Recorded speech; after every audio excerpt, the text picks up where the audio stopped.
Good morning. Give me a thumbs up if you can hear me. Thank you, Dan. Welcome. My name is Chuck Galitza, and I'm honored and humbled to be hosting our Florida Kiwanis Foundation's Play with Purpose virtual convention. We're excited to have 6 guest speakers, 2 play experiences, and 12 panelists speaking on the emotional, social, physical, spiritual, and cognitive benefits of creativity in play today and tomorrow. Thank you for dedicating your time to learn with us. A big thanks to all the Florida Kiwanis members for joining us. Also, for all those who are new to the foundation, we welcome you. For those of you unfamiliar with the Florida Kiwanis Foundation, our mission is to enable individuals to create a greater impact on the needs of children and families in the Florida District of Kiwanis. This is done in and through partnerships with Kiwanis clubs and divisions throughout the District of Florida, which includes the state of Florida, the Cayman Islands, Turks and Caicos, and Puerto Rico. Kiwanis clubs are part of a global organization, Kiwanis International, which is a group of volunteers or servant leaders, as I like to say, dedicated to improving the lives of children around this world. As this convention unfolds, if you are interested in learning more about a Kiwanis club near you, it'd be our pleasure and assist in connecting you to that club. For Kiwanis members, if you'd like to learn more about our scholarships, grants, and partnerships opportunities, please just ask and message us. Next, this event would not be possible without our nationwide partners, and we would like to take this opportunity to thank them. A special thanks to the Institution of Self-Active Education, 0 to 3, Healthy Families, the Ounce of Prevention Fund, Florida Association for Education of Young Children, Resource Depot, Kids at Play, Kinderoo, Headstart, and the Reusable Resources Adventure Center. Again, we'd like to thank them for all their partnerships and working with Kiwanis and through the years. In addition, this would not be possible without the generosity and dedication of my good friend, Will and Racheal Bleckman. In 2020, the foundation initiated the Will and Racheal Bleckman Fund to honor the Bleckmans' commitment to enhancing public knowledge about the crucial importance of the early years of an individual's development. On behalf of the foundation, I would like to thank all of our generous contributors to the Will and Racheal Bleckman Fund. This early childhood initiative focuses on children from pregnancy to age 5. During these critical, important years, we can make a significant impact and lifelong impact to nurture healthy and creative children. Today, we will learn more of how play is critical to early childhood development, especially a young child's life. All around the world, Kiwanians and non-Kiwanians miss and mourn Dr. Will Bleckman, a friend and a mentor to me, who was called to greater service earlier last fall. I believe you would know he was an amazing man who dedicated his time and talents to educating adults about the importance of earlyhood childhood. He helps so many of us to recognize the significance of this critical and influential stage of development. We will strive to continue his legacy by educating our communities and supporting children during these earliest years.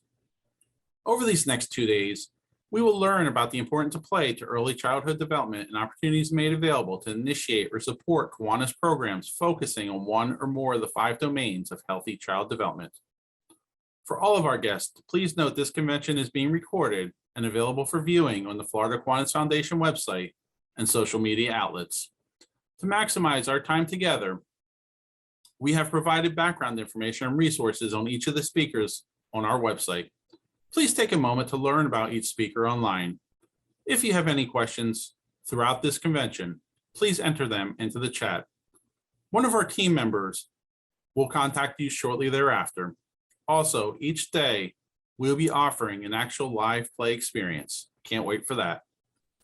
Today's webinar format is comprised of 3 guest speakers, followed by a play experience, and our first panel of leaders and experts. I wanted to invite you to take this opportunity to play with our group.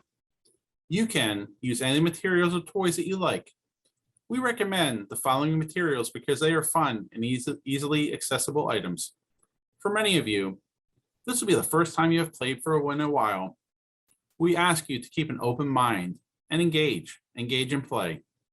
For today's play experience, we encourage you to have any or some of the following items available: corks, pebbles, pipe cleaners, ribbon, yarn, cardboard, fabric strips, driftwood, foam pieces, wooden blocks, thread spools, seashells, plastic caps, beads, buttons, bangles, river rocks, twigs, branches, wire, mat board scrap, clay, or picture frame cutoffs.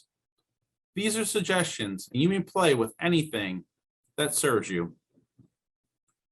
Now, without further delay, it is my pleasure to introduce Rebecca Parlican, speaking on the importance of play. Rebecca has been a past guest on our Jubilee webinar series and our monthly meet and greet Zoom calls. Rebecca serves as a Senior Director of Programs at 0 to 3, where she directs a portfolio of projects related to child development, parenting, early learning, social, emotional skills, and high-quality teaching or caregiving.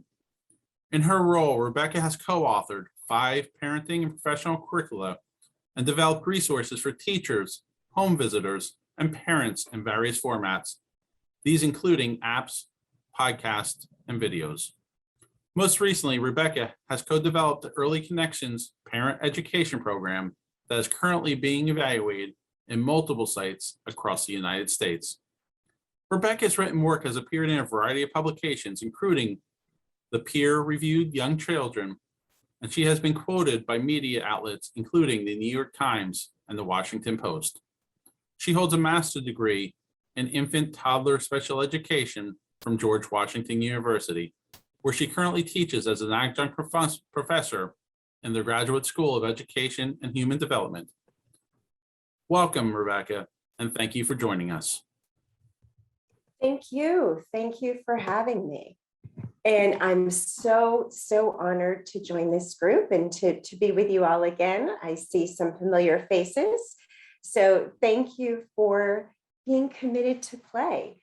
And what I'm going to share with you this morning is how critical play is as really just a basic and profoundly important pathway for early child learning.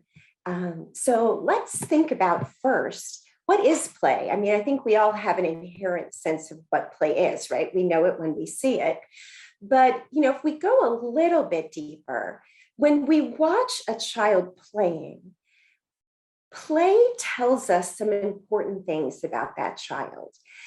Play demonstrates for us what children know. As we watch children play, we can learn about their skills. And as we watch children play, we also can understand what children are thinking about and what they're pushing forward on, what they want to master. So I'll give you 2 examples of that. So the play tells us what children are thinking about. Well, after my son was born, my daughter in her dollhouse started to play this game where the dollhouse baby would go out to the woods and be left there, right? So that tells us a little bit about what my daughter was thinking about in terms of welcoming a new sibling home. At a different level, after 9/11, what a lot of childcare programs and early education programs in the New York metro area saw were children sort of repetitively playing airplanes and knocking down block towers. So again, children working so hard, just as adults were at that point in time, to understand this event that was beyond understanding. An example of how play tells us what skills children are working on. I don't know if you've ever seen a child, trying to build a sandcastle, or a child trying to, master the climbing wall at the playground. But they are very driven when they know that the skill is within their grasp to try again and again and again. So Play tells us what children know, what they're thinking about, and what skills they're working on right now. Play also supports all kinds of learning. Through play, children develop really critical problem-solving skills, symbolic skills. Symbolic skills mean that, well, as adults, we use symbolic skills in mathematics, like what is X? We also use symbolic skills like the alphabet. Letters are just symbols where we've all agreed to their meaning, right? But it's through play that we first begin to grasp this idea of symbols. So when a child walks up to you with a couch pillow and says, "Do you like my birthday cake?" they're really using a symbol. The couch cushion is a symbol for a cake. So this is how those really complex skills that we use later on, like X in an equation, the roots of it are really in early play.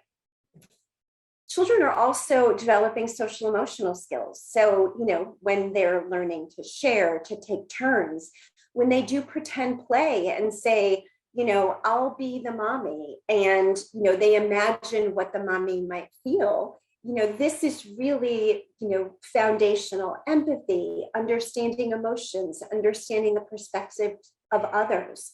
So very critical early foundations. Of course, physical skills, and that's usually the thing we think of most when we imagine what children learn through play. And then finally, language and literacy. There's a lot of language in play, right? We're describing things, we're asking for things. And you might not think of literacy as a component of play, but when I say to you, all right, I'm gonna be the mommy, you be the doggy, we're gonna go for a walk, and then we're gonna see the baby, you and I are coming up with a narrative. And as we develop our own narrative, we each have a character, we each imagine what's happening. There's usually an event that occurs, and then the story kind of peters out as the pretend play ends. But we have to remember that this is a literacy skill. Play also, as I mentioned, it's how children work on and practice new skills, right?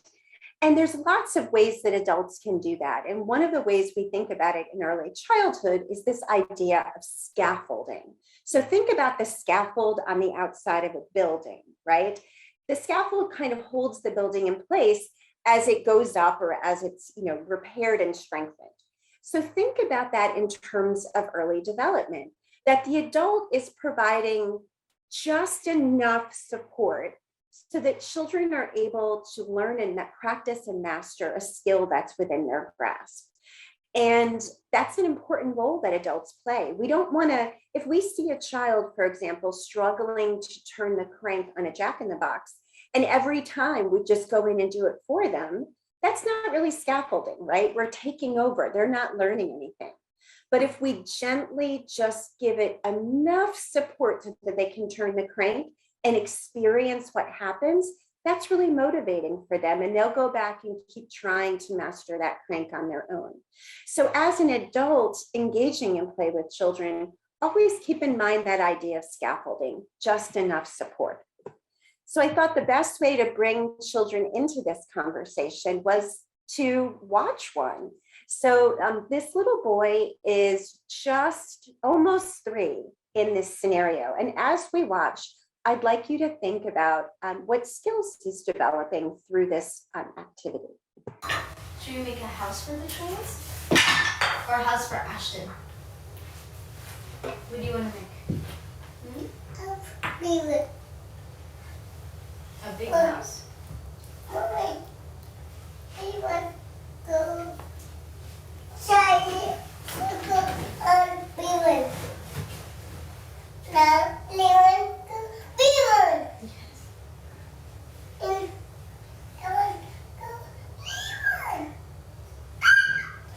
So many little ones.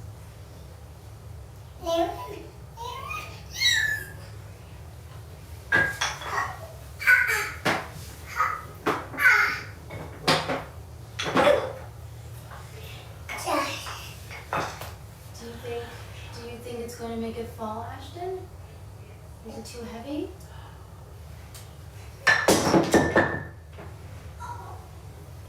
Should we make another one? So I'll pause it right there. Would anyone like to come up mute and share what they saw Ashton, what skills they saw Ashton using in this video?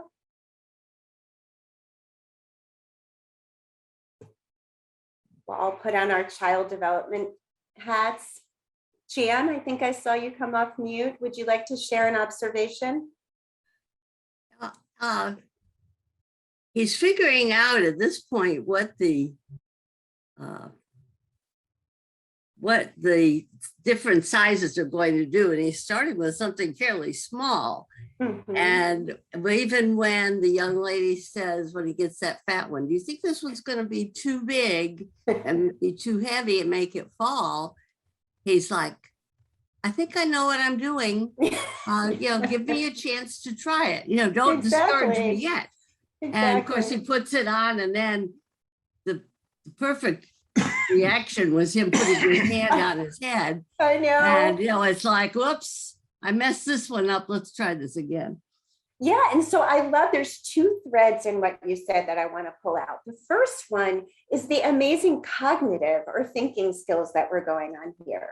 So when we talk about the foundations of STEM starting in toddlerhood, science, technology, engineering, and math, this is the perfect example, right? So he's thinking about engineering, physics, how do things work together? What can be stacked on what shapes can be stacked on what, right? So there was a lot of thinking and experimenting happening here. The second thread I want to pull out from what you said is that we talked about social emotional skills, but there was an important skill I didn't mention earlier, and we saw it happen here. And one of the skills children practice and play is self-regulation and self-control. So, he could have fallen apart, right? I mean, when that clock tower fell down, but he, over time, you learn some coping strategies, and you just sort of pull it together, try again. I also wanted to highlight Ashton using, his language was hard to understand because he's, 2 3/4, so the articulation isn't perfect, but he did use the word like little one to describe the blocks. And he said the word little one in a little voice, right? So that tells us that his language skills are developing and that he really understands the meaning of that word, which was really cool to see as well. Did anyone else have a final thought on that before we move on? I think he was very focused. He really was trying very hard. Yes. So he was really attending to the activity. And we know that attention spans, at least for adults and teen learners, is kind of diminishing over time. So we love to see activities where children are fully attending. And he also showed us really awesome physical skills, like his ability to so carefully place these blocks. So that was really great too, because all those little hand and finger skills that children use for block stacking and moving little cars around, they're going to use those when they're 4 and 5 to start learning to write. So all of this play is really building a strong foundation for them. Mm-hmm.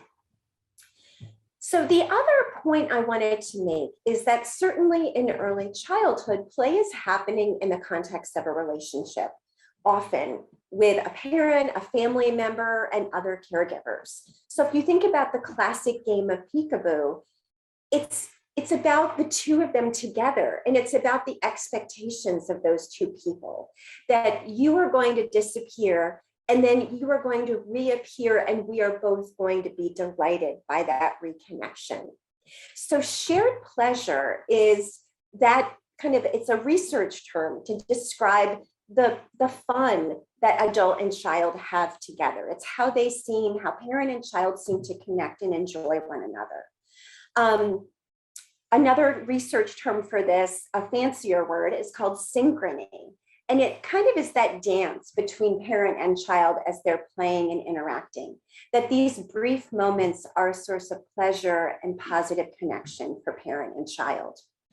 What's important about parent-child synchrony is that these moments that parents and children are sharing are really telling children who they are, right? I mean, raising a child is one of the most powerful experiences we can have, because through our interactions, we tell our children who we think they are, and then they become that. So what we see is that when there's more frequent parent-child synchrony or shared pleasure, benefits include improved social emotional skills later on and more positive behavioral outcomes for children, including a lower risk of behavioral issues as toddlers and beyond. So it's important to also think about play as a way to build the relationship between parent and child. There's been a huge body of research on how children actually learn from life experiences like play. And the 5 key components for learning through play is that the experience is joyful for children.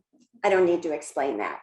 That children are engaged. And what that means is that children have a task to do, that they are either literally or metaphorically leaning forward and just fully focused and attending. Actively involved means that children are curious and they're connected, and that they are really active in whatever the experience is. And I just want to contrast that with a lot of screenplay. So when we see screen activities, a lot of times we see children kind of just on autopilot. There are some really high quality screen activities, but many of them don't encourage active involvement and engagement from the child. Finally, the activity is meaningful, that it's very relevant to children's daily lives. The very first pretend play activity for children, what is it? It's I'll be the mommy or I'll be the daddy, right? Children turn to their everyday lives, usually first when it comes to play. And that it's socially interactive, meaning that there's an opportunity to connect with a parent, caregiver, or a peer. Now, not every kind of play includes all 5 of these variables, but it's important for children to be exposed to enough different kinds of play so that they have a chance to experience these elements across a day, a week, etc. So I just want to pull out 3 really key findings about play that I thought might shape some discussions as we move forward into the next 2 days. The first really interesting finding, which I'm sure I don't need to tell this group, which is that basic is better. Research has found that the best toys are open-ended, which means they can be used in multiple ways, simple toys, blocks, wooden vehicles, wooden construction toys, pretend play items, really items that encourage children to imagine, explore, experiment. The other finding is that less is more. So I'm sure all of you have walked into a room, a playroom, and it's just wall-to-wall toys, and you're kind of stepping on tiptoes to walk around the toys. What the research has actually found is that when children have fewer toys in their play space, they actually played twice as long with the toys they had, and they played in more mature, complex, and sophisticated ways. So again, that gets to the comment Jeanette made earlier about this, when we pay attention, we often get more deeply into the play activity. What gets problematic is that if there are so many toys in a room, children just, lose their focus because they turn and they're like, oh, wait, I forgot I had that. Oh, wait, there's that. Finally, free play is valuable. So much of children's lives now are scheduled with classes and activities and this and that. But what we know is that, free play, where children are actually choosing what they're able to do, is critically important for them, just like it is for adults. So time spent in quiet free play, where you just see a child sort of playing on their own, predicted later self-regulation. And time spent in active free play also predicted later self-regulation. So I just would encourage you to think about these 3 elements as you're designing and providing play experiences. So just leaving you with this notion, play is the work of childhood. It's a source of pleasure, but it's also a source of skill building. Look for experiences that provide children with choices. Look for experiences that ignite children's wonder in the world, and look for experiences that elicit delight in children. I leave you with this thought from the author Diane Ackerman: play is our brain's favorite way of learning.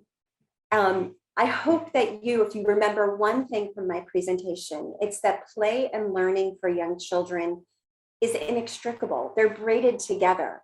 When we take away play, we take away learning. And that goes for us too. So I really encourage you all to find a way to play over the next 2 days. Allie, would you like me to take a question or two if there's time? I wasn't sure how we were doing in terms of the schedule. Rebecca, we actually have plenty of time. This is Okay. Chuck, and yeah, if somebody wants to have a question or two, that would be fine. Also, there was something in the chat, and I'm not great on following yeah. chats here, but Jennifer, my good friend, said when you did the video that he was practicing resilience when his tower fell. Absolutely. And it's, think about all the times that the tower falls, or that you build a ramp, next to the couch and the ball falls off halfway down. Play offers a lot of opportunities to build resilience in natural, organic ways. I think there's been so much talk over the last few years about we need kids with grit. Well, grit comes when children, grit isn't kind of a magical dust that gets sprinkled over children. Grit is something children develop through everyday experiences in environments that are safe and supportive. So if anybody has a question, please just unmute yourself, and we can maybe do one, maybe two, based on the time that we are ahead already. I don't have a question, but I have a comment, if that's okay. That's sure. okay, Jeanette. Yeah, I have a 5-year-old great granddaughter who spends a lot of time with me. In fact, I'm going up to Tennessee to bring her back for the entire summer, so pray for me. But I'm an artist also. I do ceramic arts, and I have boxes of beads and all kinds of things that I accent my artwork with. Mine is multiple. So she gets to pull out my stones. She gets to pull out these little plastic hearts, and she's only allowed to play with one thing at a time. I don't let her go in her room and pull everything out and play. Wise, yeah. Where she can be with me, and she can be in the same room. So if she needs help or she gets frustrated, I see it right away. She is parentless. She lost her mother a couple years ago. So I kind of dote on her a little bit, a lot. And it seems like she's developing, she wants to be very artistic. She'll take all these stones and put them in the shape of a heart, or she'll put them in the shape of a star. And I encourage her I take pictures of her and send them to her grandma, my daughter, who is raising her. And she is just so excited about being able to create things. And she takes real pride in the things, and she laughs and has fun. So and I think the example, like the story that you're sharing, is so beautiful, because I think it touches on two things. This drive for creation. Children create art starting very young, right? And they love, like, some kids more than others, but really love that sensory aspect of touching and manipulating things. And it's also important to remember that, there was a survey that Highlights magazine, a magazine for young children. They did a survey of children from 4 to 10 and asked them, would you rather pretend or do the real thing? And then they had like 10 items, and it was things like, would you rather pretend to bake cookies or make real cookies? Would you rather pretend to wash dishes or wash real dishes? And it's important to remember that in almost all examples, children preferred the real thing, right? So what feels like a chore for us is actually is play for children. And so I love the idea of giving your great granddaughter, real things. And what we see is that they do treat them with respect and recognize that they're precious, and show again that respect for those items. Wonderful. Did anyone you. else? Yeah. Rebecca, I think we're going to move along here now. All right. Well, But, thank you all for having me. I want to thank you, Rebecca, for joining us today. And I think we all definitely learned something from your speech. Yes, please, a round of applause for Rebecca. Thanks. Have a great And- 2 days, everyone. And I certainly learned things from you as well. And I hope to learn more in the future because I think every day we all learn as well. And last but not least, I also found a quote that goes back many years, but play is the highest form of research, Albert Einstein. Our next guest speaker today is Sean Durham, PhD. He is the Associate Professor of Early Childhood Education at Auburn University. Prior to his current academic appointment, he was a teacher, principal, and preschool administrator. Following the completion of his doctorate research in human ecology at Louisiana State University, he was the executive director of the Early Learning Center for Research and Practice at the University of Tennessee, Knoxville. Currently, he teaches undergraduate and graduate courses on topics such as play, constructivist theory, and moral judgment of the child. For the past 6 years, Dr. Durham has directed a community outreach program called Permission to Play that also serves as a practicum experience for pre-service teachers. He has been published in such journals as the Journal of Research in Childhood Education, Journal of Early Childhood Teacher Education, International Journal of Education and the Arts, Young Children, and Child Care Exchange. His research topics include topics in the classroom, social moral atmosphere, developmental appropriate practice, play and constructivist education, and innovative practicum experiences for pre-service teachers. Today, he'll be speaking to us on defining play. Thank you, Sean, for joining us. And you're on, sir.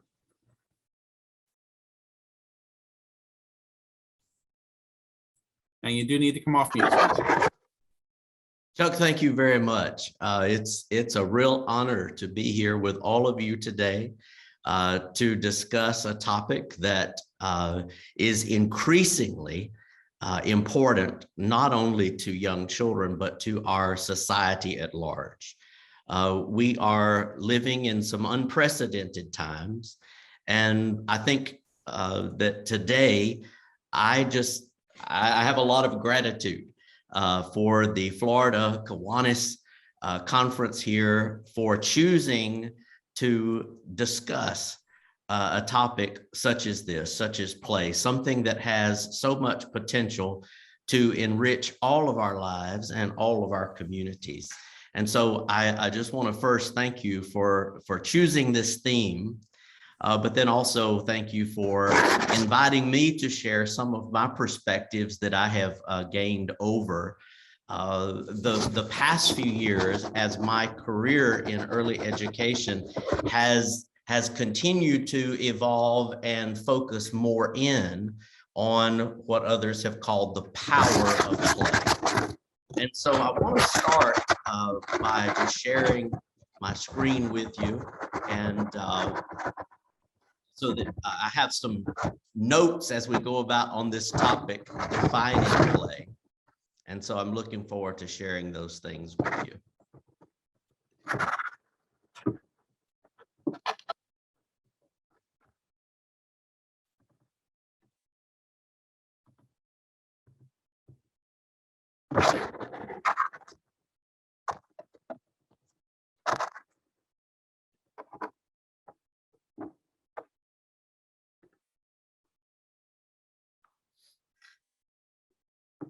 So defining play. Defining play. Boy, this is a, are you able to see my screen there, everyone? No.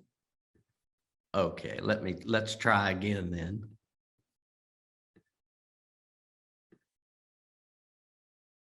Okay, how about now?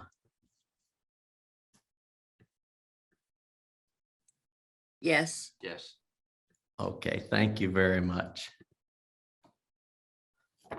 So when we think about defining play, philosophers, educators, scientists, physicians, so many people throughout many generations have attempted to define play.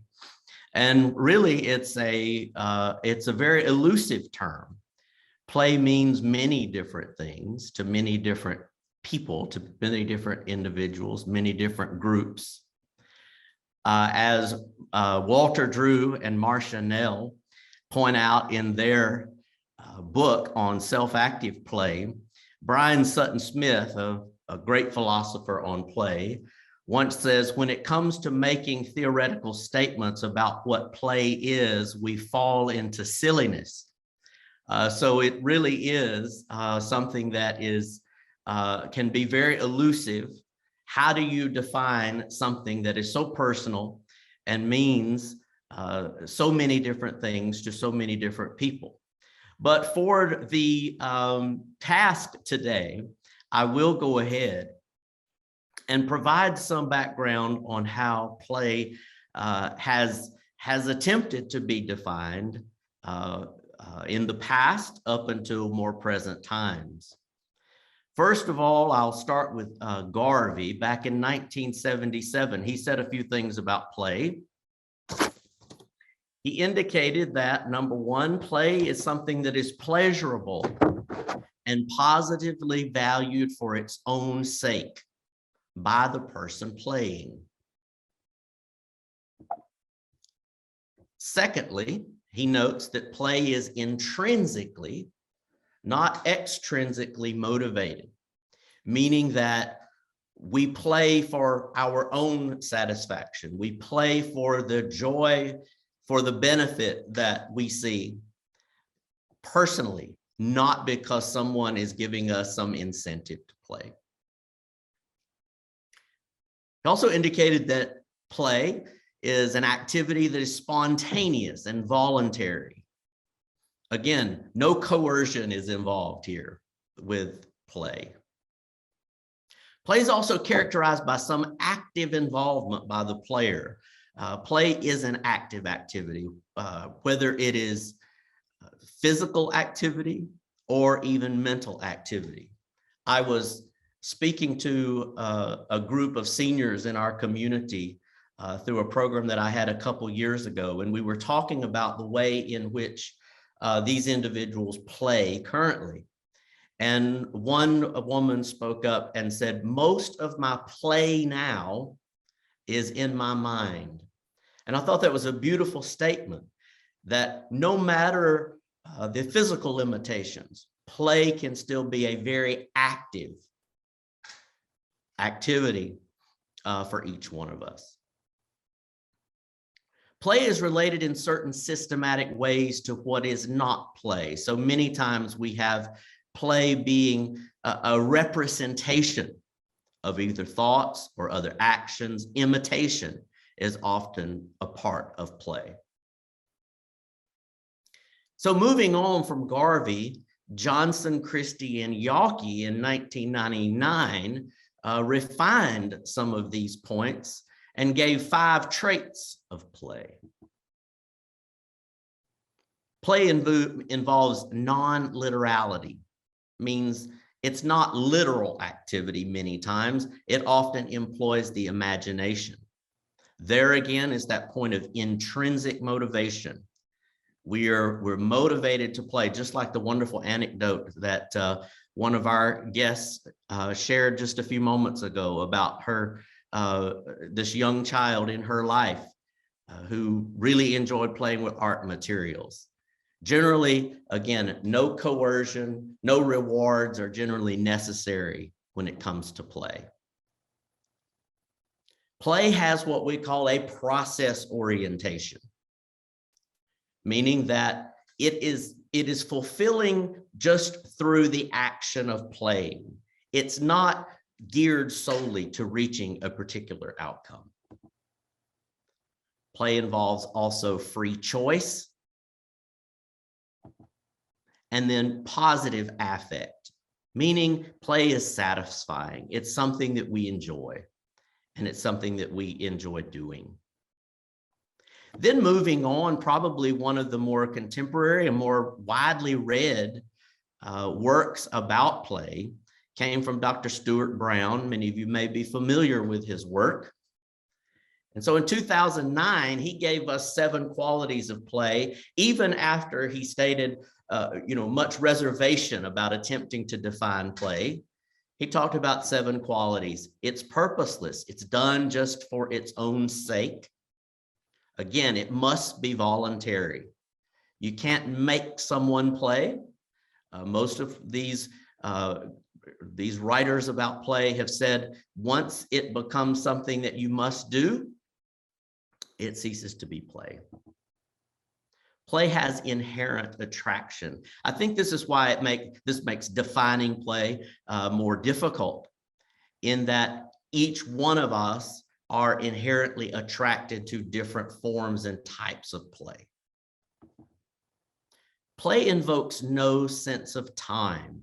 This has been compared to what others have called the flow experience. You can get lost in play. Play is not something that you're saying, well, I'm going to play for X period of time. Play often, when it becomes deeply meaningful, individuals, children can get completely carried away with play. Play creates a loss of the sense of self. We'll talk about this a little bit later, but many times one is able to take on a role. As Vygotsky said, in play, children act as if they're a head taller than themselves. So play often allows us to relinquish the bonds of self to create whatever image that we have of ourselves in our minds. And then play has a sense of the spontaneous. Often play erupts without much pre-planning. So again, a very spontaneous quality. Play evokes continuation desire. Again, when a true play experience has been had, you want to keep doing it, or you want to do it again. There's something about that play experience that causes you to either want to continue it or either seek out that experience again the next time. I don't know the many times, and many of you may have had opportunity to witness this with the children in your own life. They're caught up in play and someone says, well, it's time to go, or it's time to clean up. And there's a strong emotional reaction involved. Well, that's a very good sign that that child was involved in real play. So I started in the late 90s after, again, working in school administration. I was tasked with overseeing an early childhood program, and I really had not been an early childhood educator. And so I ended up beginning to study early education and went into that, again, like I said, in the late 90s. And so I've been studying early education for some time. But the past 10 years, I have been increasingly transfixed on this particular question. We know that play is good. We know that play is good for children. And we know that adults have a role in children's lives and, of course, children's education. And so I started asking this big question: what happens when children just play? Meaning play without being steered toward it or cajoled into it, or play not being designed as something that adults have, where adults have an ulterior motive involved. And so in our, I've directed a summer enrichment program for the past 10 years. And I guess for the last 5 of those years, we really, for our early childhood education students, we really just wanted to emphasize giving children the freedom to play. We found early on that many children didn't know how to play freely, independently. I remember a very, I guess, sad anecdote that one of my students told me about how she had sat down with a young child And there were many art materials laid out in front of this particular child. And so the child took paper and began to draw, and then she wanted to color her drawing. And this student related to me that early on, this particular child would ask the question, would it be okay if I painted this grass blue? Would it be okay if I painted the tree yellow? The child seemed to need permission from the adults in her life to be able to exercise freedom, even in her own art. And that's where we kind of came up with the phrase that we used for our program, permission to play. And so we've been trying to, again, answer this question, what happens when children just play, in our summer program, our outreach program for young children. And so we've been trying to document the answer to this question. When we say document, this is an example of some of that documentation that me and my students have done. And this involves a process of note-taking, of information gathering, of collecting children's drawings, photographs, and anecdotes of their play. And one of the things that we did was make this documentation visible, not only to the teachers, but also to the children themselves, and then to the families of our program. And each year we have many feet of wall space by the end of our program that is documenting this process of what happens when children just play with very little interference from adults. Here's a small example of some of that documentation with the photographs here. These materials were placed out on a table for children's usage. And so it says at the bottom here, an introduction. These small materials, so many possibilities, building structures where things can be contained, housed, having the thrill of building something where something powerful can be hidden, unseen. And so I relate the story here. Children explore the materials at the loose parts table. Edward uses several strategies to explore ways of building. As I noticed his structure, he asked, "Do you want to see something?" He slowly opened one side of the enclosed structure, and inside was a detergent container cap. And he said, "That's the secret energy source." Imagine, this is a child engaged in body and in mind in play.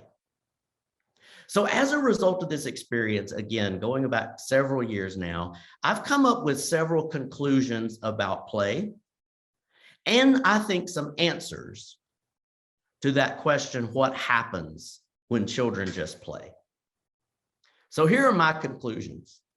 Number one, play is efficacious for the development and learning of children. What does that mean? It means play is powerful.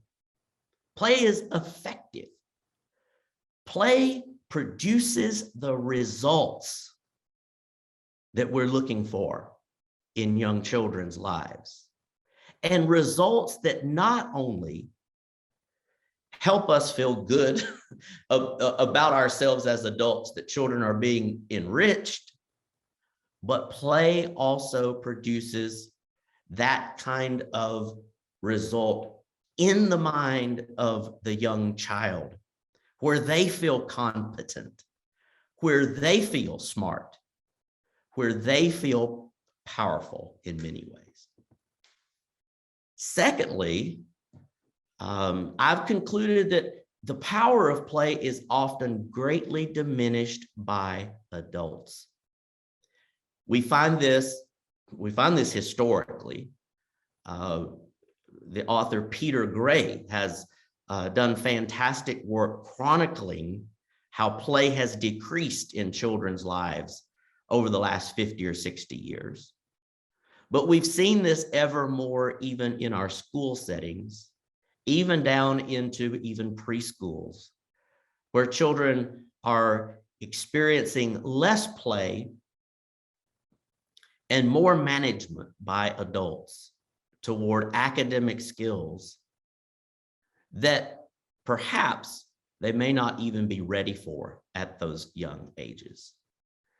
So the power of play is often greatly diminished by adults. And so we have to really pay attention to this and think about how can we improve this situation?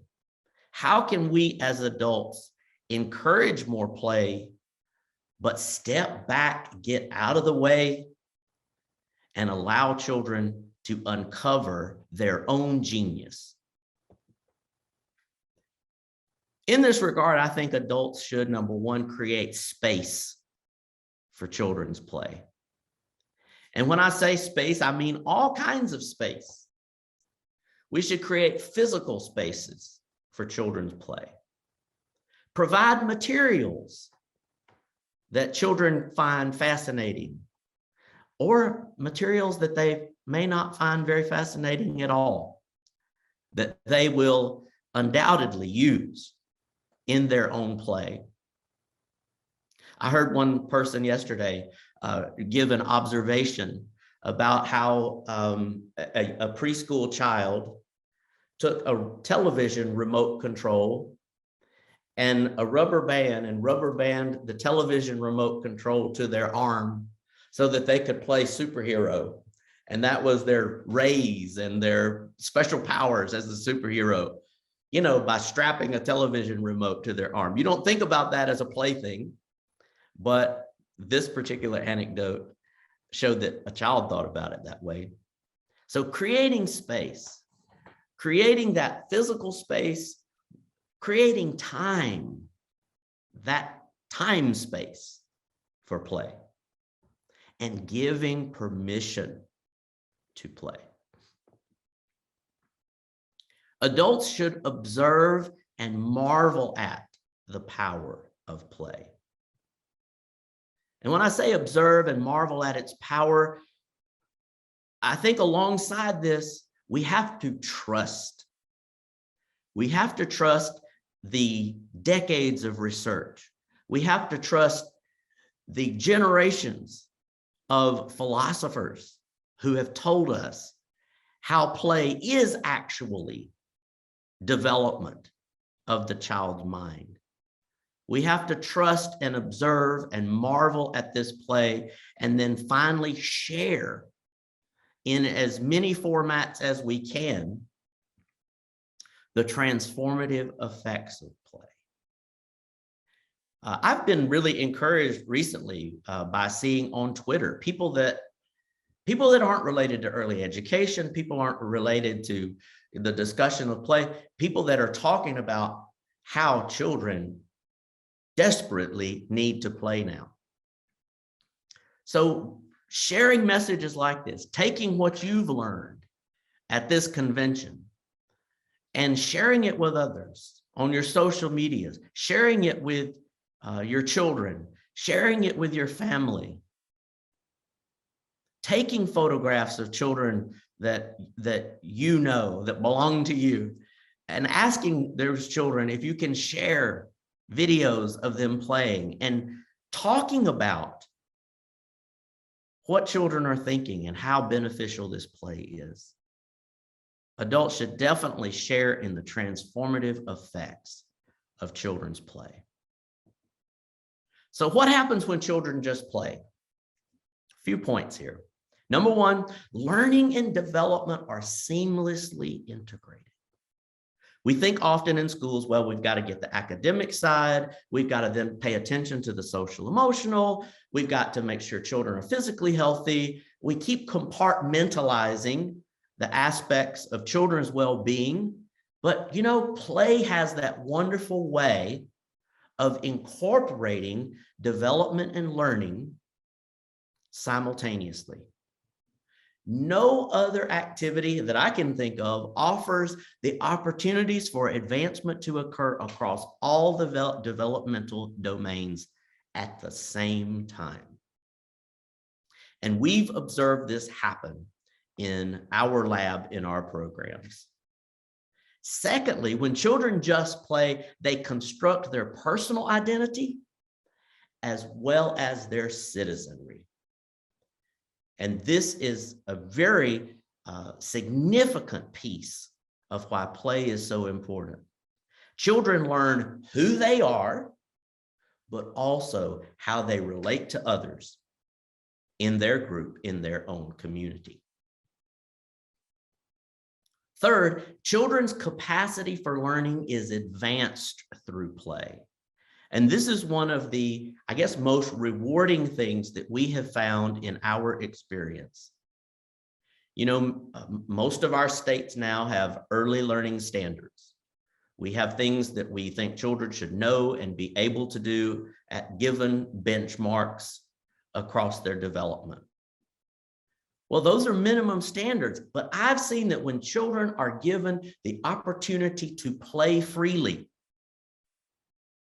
as adults facilitate these play spaces, as I was mentioning, children are capable of far beyond the minimum standards when they're given that opportunity and agency. And then finally, when children just play, their well-being is enhanced. Play is medicine. It inoculates one against stress, anxiety, and heals the body and spirit. And I can't think of another time in my life when we have needed that medicine more than we need it today.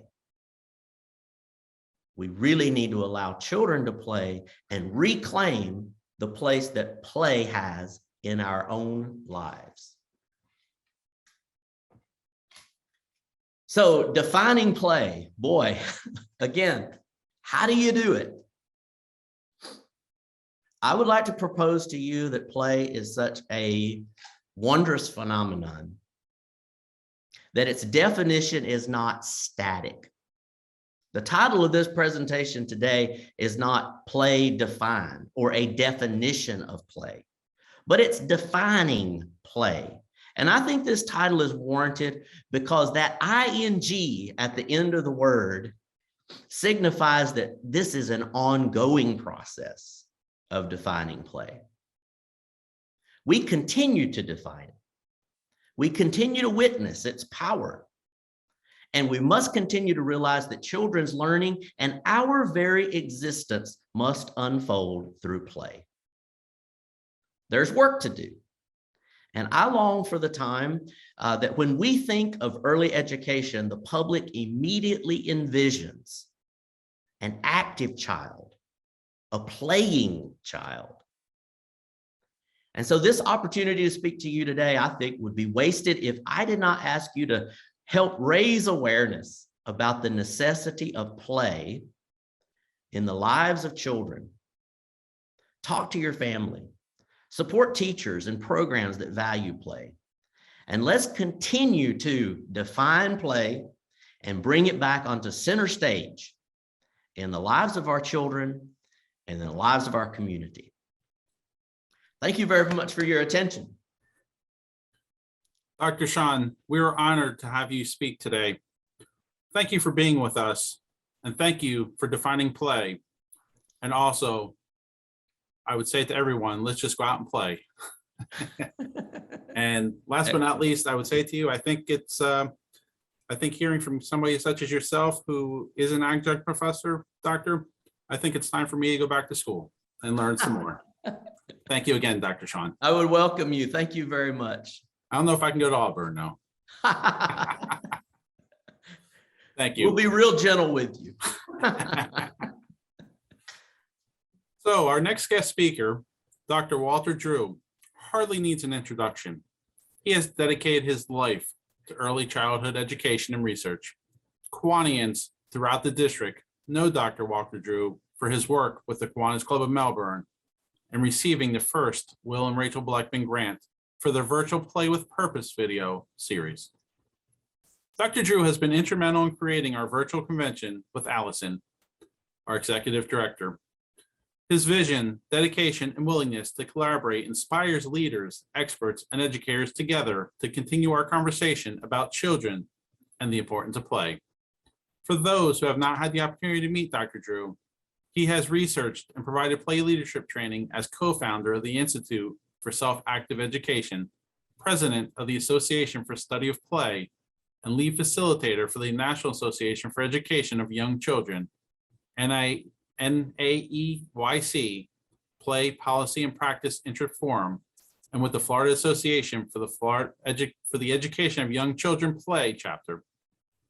For more than 40 years, Dr. Drew has presented hands-on play experiences as a process for awakening creativity, strengthening early childhood professional practice, and generating hope and optimism across the human lifespan. He has pioneered the development of reusable resource centers as a community building business, education, environmental initiative that provides an ongoing supply of free, open-ended materials for teachers and parents to strengthen early learning and development through play.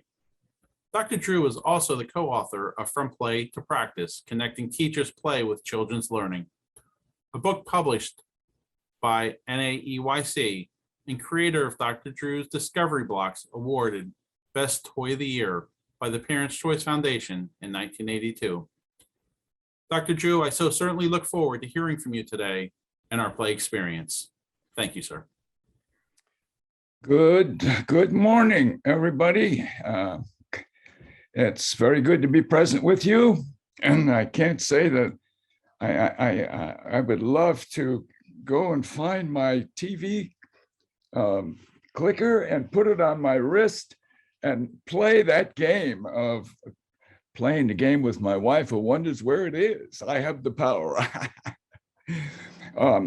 No, I would like to review with you a few things, but before I do, I would like to just compliment both Sean and Rebecca for awakening new thoughts in my mind about play and how important it is, not only for the children, but for us adults, perhaps especially those of us that are aging. Play belongs to us as well, an important skill to sharpen and keep sharp all our lives. I'd like to show you a few photographs as a way of presenting some thoughts that I'd like to convey as we go along. To begin with, just looking at this little photo of children playing. Can you see that okay? Did it show all right? Good. Let's see here. Bring this up a little bit. And bring it over here.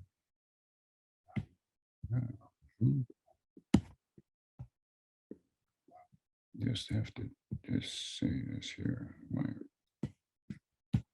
Yeah. I also wanted to share with you this photo of Dr. Will Blackman. He and I had the honor of presenting at the 2007 Kiwanis International Convention in San Antonio. And as many of you feel as I do, he's been a strong advocate and mentor of play for the lives of young children for many, many years. And I'm so grateful to have the opportunity to know him and learn from Dr. Will. Play in nature is really where we all begin exploring who we are and how we learn and our powers to influence the world. And having freedom, as these young boys do, to explore nature is where they begin to build self-efficacy and an understanding of their own inner power. And so also these little boys taking risks climbing this mighty mountain in California. These two of my grandsons that I just enjoy so much and appreciate so much having the opportunity to play with myself. But to this matter of play and art making and STEM skills, I'd like to call your attention to these first 5 points. That's what happens to children in a pure play form. They learn to make their own decisions, a skill so important throughout our entire life, without which we struggle mightily. If we don't develop those skills of discovering our own interests and making our own decisions, it makes things much more difficult. Children in play and art making are intrinsically motivated, I think, as both of our prior speakers called attention to. Children also become immersed in what I think of as a mindfulness practice. Mindfulness in the sense that they're so totally present and aware. There's a capacity to focus in a way that puts them in an altered state of consciousness, a peaceful place where they've realized their own control. And that this form of play has an aspect of spontaneity. It's not scripted in any way, as Sean and Rebecca both called attention to. There is a degree of freedom in that allows the child to express their own interests and their own powers. And when we do that, when we as adults or as children enter a state of play and mindfulness, we automatically relax. There's also what happens in terms of our own state of being beyond the moment. We carry that relaxation, that awareness with us beyond the play space. I show you a few photographs of children playing with recycled materials that come from our center here in Melbourne, having the opportunity to take these little sticks and pieces of foam and putting them together in a way you can see in their expressions the joy that they have. And so it is with this child who made a magic robot out of foam and sticks, so pleasing to the soul of the child or the adult who has these opportunities. It's no surprise that children love to play. And for us, I think it's the same. When we too have an opportunity to freely explore and make patterns or arrangements with little buttons and other things, it causes us to feel a sense of delight. It empowers us. Now, these ideas we're working on to kind of infuse and expand within the Kiwanis community. As an illustration, these are Melbourne high school students who came to the center, collected materials, and are working in the Headstart program here in Melbourne. They bring these materials and they play with a different generation. So we begin the phase of intergenerational play that's so sustaining and inspiring, not only for those high school students, but as you can see, for the children themselves. There's a center where they come to get materials. So I'd like for the Kiwanis community to think about some things that you all could do in your clubs to carry on this idea of providing resources and play opportunities. One way would be to simply visit businesses and ask them if they throw away materials that perhaps could be used by children or parents or other members of the community. Now, the value of this form of play, I'm going to call it self-active, quiet play. Notice that it will develop the power to focus and concentrate, to pay attention. In a few moments, in your own play experience, using those materials that you brought with you, you will have a chance to test out these assumptions that when you let your hands and your heart and your mind explore materials, you become very focused. The mind becomes one-pointed. And in that state, you're totally present. And that's the mindfulness practice. When you enter that space, as you will in a few moments, you begin to imagine and elaborate in your mind. There's an expansion of new possibilities that you hadn't considered before. This all happens spontaneously. In fact, sometimes it leads to the organization of ideas that actually become driving concepts in your life, higher ideals, goals to work for, forward for. It may happen in these few moments of your own play in a few moments. And in that space where children don't normally feel regulated in their behavior, they control the materials and feel the power, the harmony, and the order. In playing with those materials, they sense control. This is especially important for children who are under stress, suffering from anxiety, even trauma. Yesterday, Barbara Brewer, the commissioner for our K-Kids program and a teacher in Sarasota, the K-Kids coordinator in Sarasota, Anna Hill, were discussing how, as a counselor in a school in Sarasota, she uses this process of play for children who need counseling in her very program. So there's a sense of having a way of dealing with disturbing thoughts or undesirable thoughts for kids. It gives them a chance to manage their own mental content. May is Mental Health Month. And play is a medium, I think, as Sean brought to our attention. It's an antidote. It's a medicine for discomfort, mental thoughts. I'm sure that some of you have occasional thoughts that are distracting or disturbing. I say that play and art making is a medium for resolving, for easing, for calming the mind, for quieting the mind. Going on a little bit from these, this is a framework for us to consider in a few moments when we do our own play. This is an intergenerational program with child care centers go into assisted living facilities, and they bring materials like these sticks and foam. And together, the children will either work by themselves or beside elders. And the elders love that. It inspires, it rekindles that passion for play and love of play in their own lives. They spontaneously remember earlier times, perhaps today with you.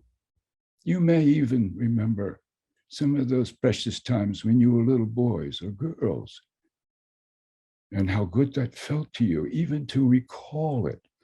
So the building of these early play experiences as children helps us later on to sustain ourselves when we begin to suffer loss and other impediments in the aging process. And for that reason, again, intergenerational play with open-ended materials like we see in these few images is so reconstructive in terms of the spirit. In fact, play itself is a source of creative energy. It's a positive force for understanding ourselves and rekindling the spirit. Now, going on just a little bit, I'm going to show you a slide. I just love this image. You know, this was not long ago, one of the trustees, several trustees came to, trustees of the foundation came to the Melbourne Center and played with an array of open-ended materials, just like we're about to do. And this was done by Tommy. Here he is with his friend Charles, playing with these materials and creating. And it'd be wonderful to take time to hear the story that Tommy told following that and his concern for people to have places to live. And that's something that he wanted to see members of his community, indeed the world, to have a safe place to be. And that little construction, playing with sticks and fabric and beads and blocks, allowed him to feel that. I think of it as compassion and understanding and a dream worthy of all of us to hope for the safety of the world and to realize that play is a medium for helping us attain that. Well, I don't want to go on too much. There's one other little, well, maybe two little slides I'd like to show you. This is Alison, who was also present, playing with, as you can see, little purple foam cylinders and making the word of play out of red and yellow caps. It's extraordinary. I just feel so happy that Alison and other members of the Kiwanis Foundation have arranged this meeting, this provocation for us to take action within our Florida community and strengthen play, not only for children, but for us adults. And so with that, I would like to invite you to, oh, this is something that Dan made using the blocks. As you can see, it's an instrument for also letter writing and other things that may happen when we play spontaneously. So now, this is a moment where I'd like to introduce you to this little process of play. But first, I must have a little sip of water.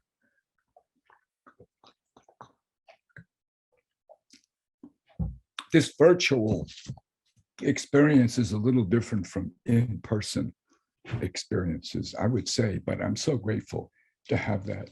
I want to mention also the April edition of the Fred Rogers newsletter. Hedda Sharapan wrote a wonderful article about how important it is to slow down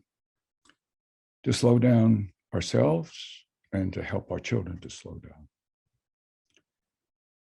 So this next experience is an attempt. It's a process that I've been working on now for over 40 years. And it involves several little parts. You will have a chance to play for about 15 minutes. Following that, there'll be a moment or two of reflection. Then we'll have some breakout rooms where we'll get together and have a chance to interact with small group, talk about it, and then come back together and share as a larger group. The way it works is very simple. I'll put on some music. When we say go, you go quietly by yourself. Hopefully you won't be interrupted, and hopefully you have some materials at hand. Loose parts, Sean used that phrase earlier, to explore and fiddle with. Out of that will come new knowledge, spontaneously constructed. That's how our minds work. When we're present, our senses are integrated, and we're paying much more attention to receive the message. In this case, the message is not coming from me or anybody outside. The message comes from within you. And that is so important for children to listen to. Their own inner conscience, their awareness, their consciousness, listening to that themselves. So we need to give them lots of space, as was said earlier, uninterrupted time to discover and to develop that relationship with themselves. Yes, yes, cooperative play is imperative, absolutely. All sorts of important social, emotional skills. But so is our understanding of ourselves, working to understand who we are, what we can do in this world, and how to help make it better. So let's see. I want to check my notes to be sure that I'm covering all the important points. What happens first influences what happens next. And one last point that's so important in this book, one of my favorites, it's called The Art Spirit. It was written in 1923 by Robert Henry. And what he talks about is the art and play process. And the whole goal of what you're about to do now is quoted in a sense, I'm translating it, but it's the attainment of a state of being.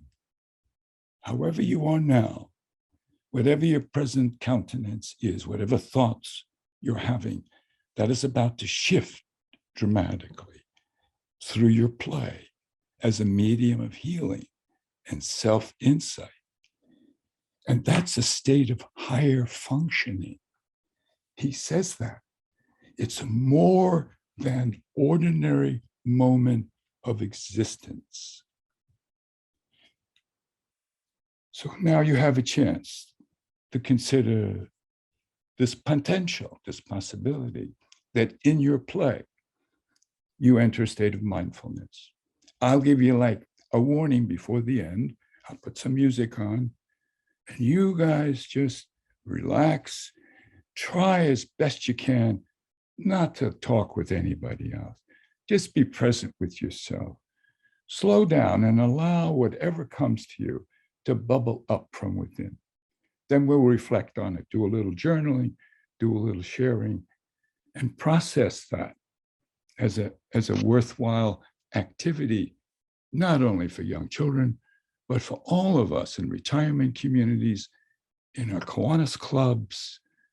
As Sean said, let's put this forth within our community. Okay, so get your stuff together, have your paper and pens, and just for the next, as I said, about 15, I'll give you a warning maybe in 13 minutes, and we'll go from there, okay? In the meantime, you all have some fun, and I'll see you a little later, just a little bit later. And here comes a little music for you. Just a little bit. I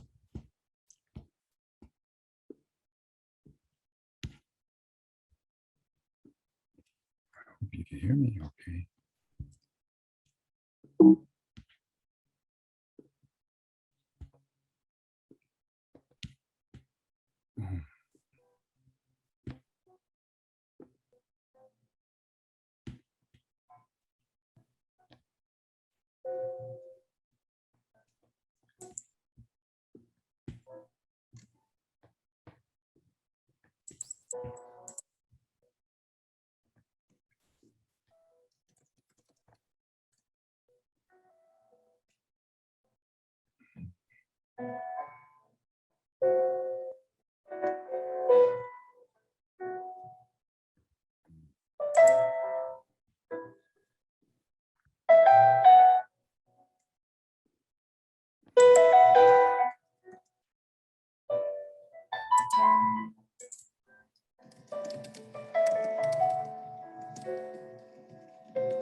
Hello, Discover Card here.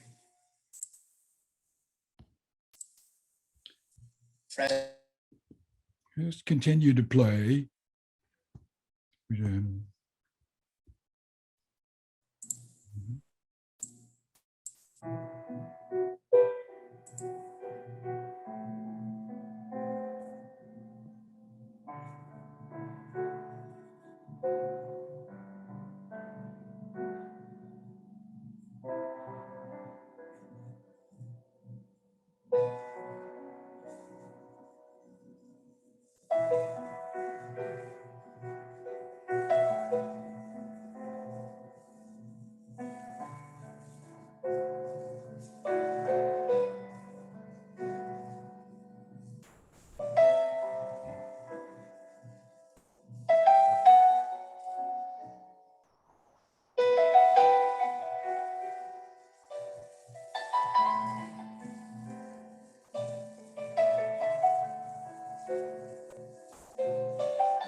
Another minute or so, and then we'll shift. Just another minute or two.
Okay.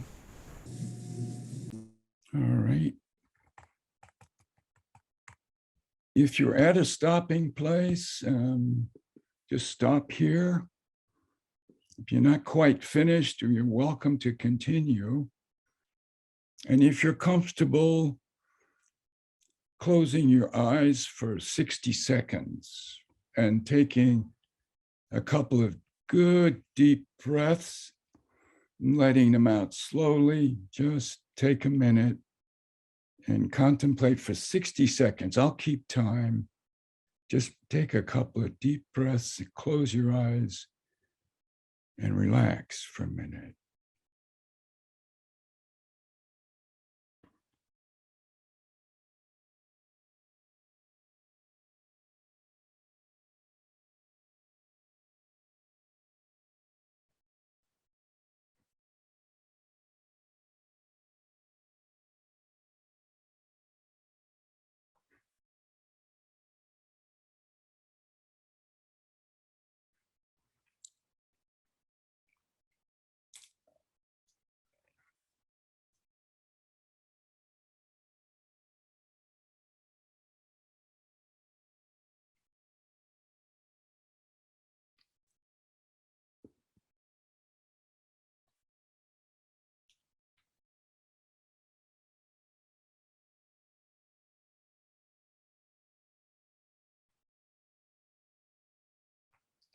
Okay. You know, I realize this may be a little unusual, this process, especially in this virtual domain. But it is a moment for you, the author and creator of that experience. No one knows any better about what happened to you than you. And so it is with children. And it's so important to give them a chance to, in a sense, reflect on the experience. What relevance does it have? How might it intersect with other parts of your life or who you are? As with the child, what did you learn in that experience? In an effort to understand that, take a moment, a couple of minutes, and journal about whatever it was that you experienced in those few moments, 15 or so minutes. Journal, draw, in some way express or describe what you experienced. We'll just take a few minutes and do that now. And then after that, we're going to go into breakout rooms and have a chance to talk about each person's experience. Probably, 4 people in each room. I think we'll have probably about, maybe 6 or 7 rooms. But for now, kind of put your thoughts down on paper, visually or with words.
Okay.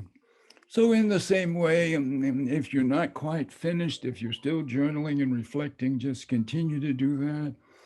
And if you'd like to just pause for a moment from that little activity, we're going to transition into a breakout room.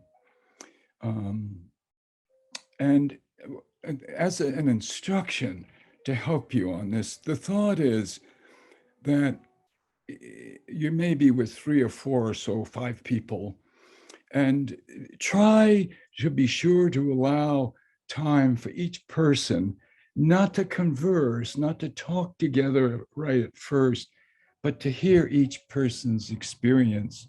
So when each person has a turn, we'll do this for about 10 minutes.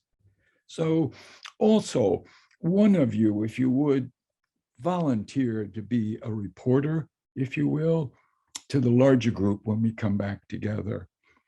Somebody who wouldn't mind sharing the essential content of what the sharing was. Okay?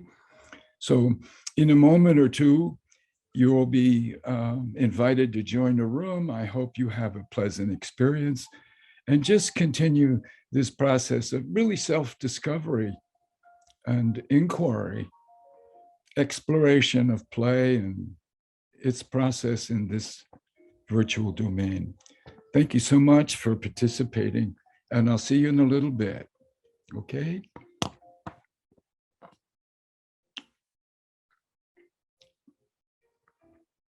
There you go.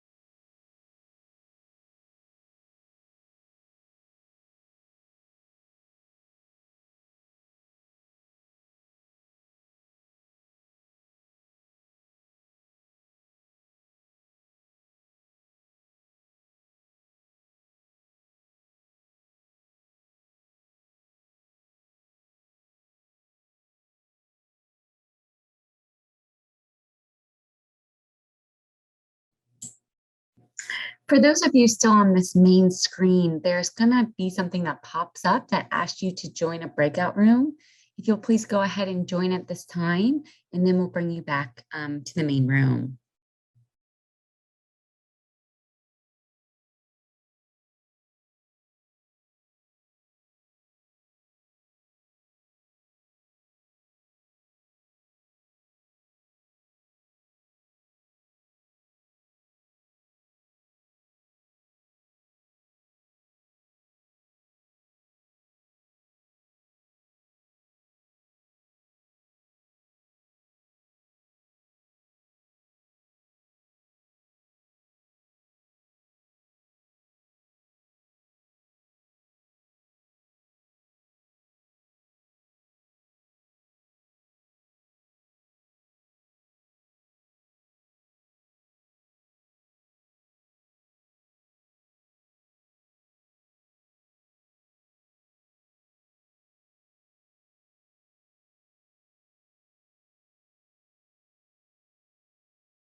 Hey, Kim, good afternoon. We have our breakout rooms going right now, and we'll be coming back within 4 minutes to the main room. So we'll be with you in one moment.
Is being recorded.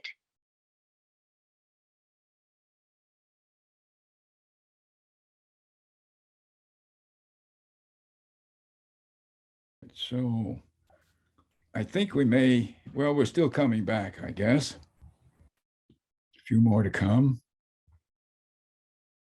Yeah.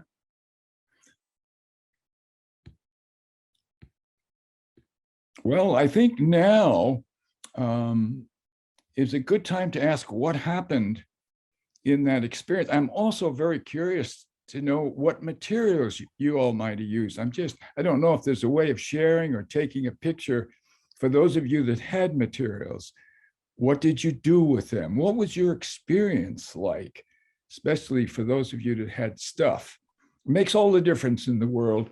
The quality of the materials makes a difference. The volume or amount of materials make a difference. You might have experienced that for those of you that had materials. All right, let's see here. So let's see, I want to be sure, we have about 9 minutes, and I'd just like to open up the floor for any spontaneous comments about your experience that you could share with the whole group, because we all don't have any idea really what happened. Anybody like to kind of open up the dialogue here? What happened? What was your experience?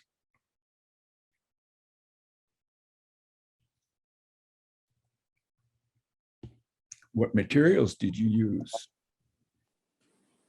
I think, Mary, you ought to show them what you made. That was really cute. She was in our room 3, and you're on mute right now, but you really did something cute. Look at this.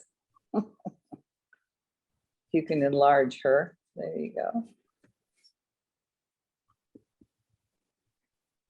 Mary, you're muted.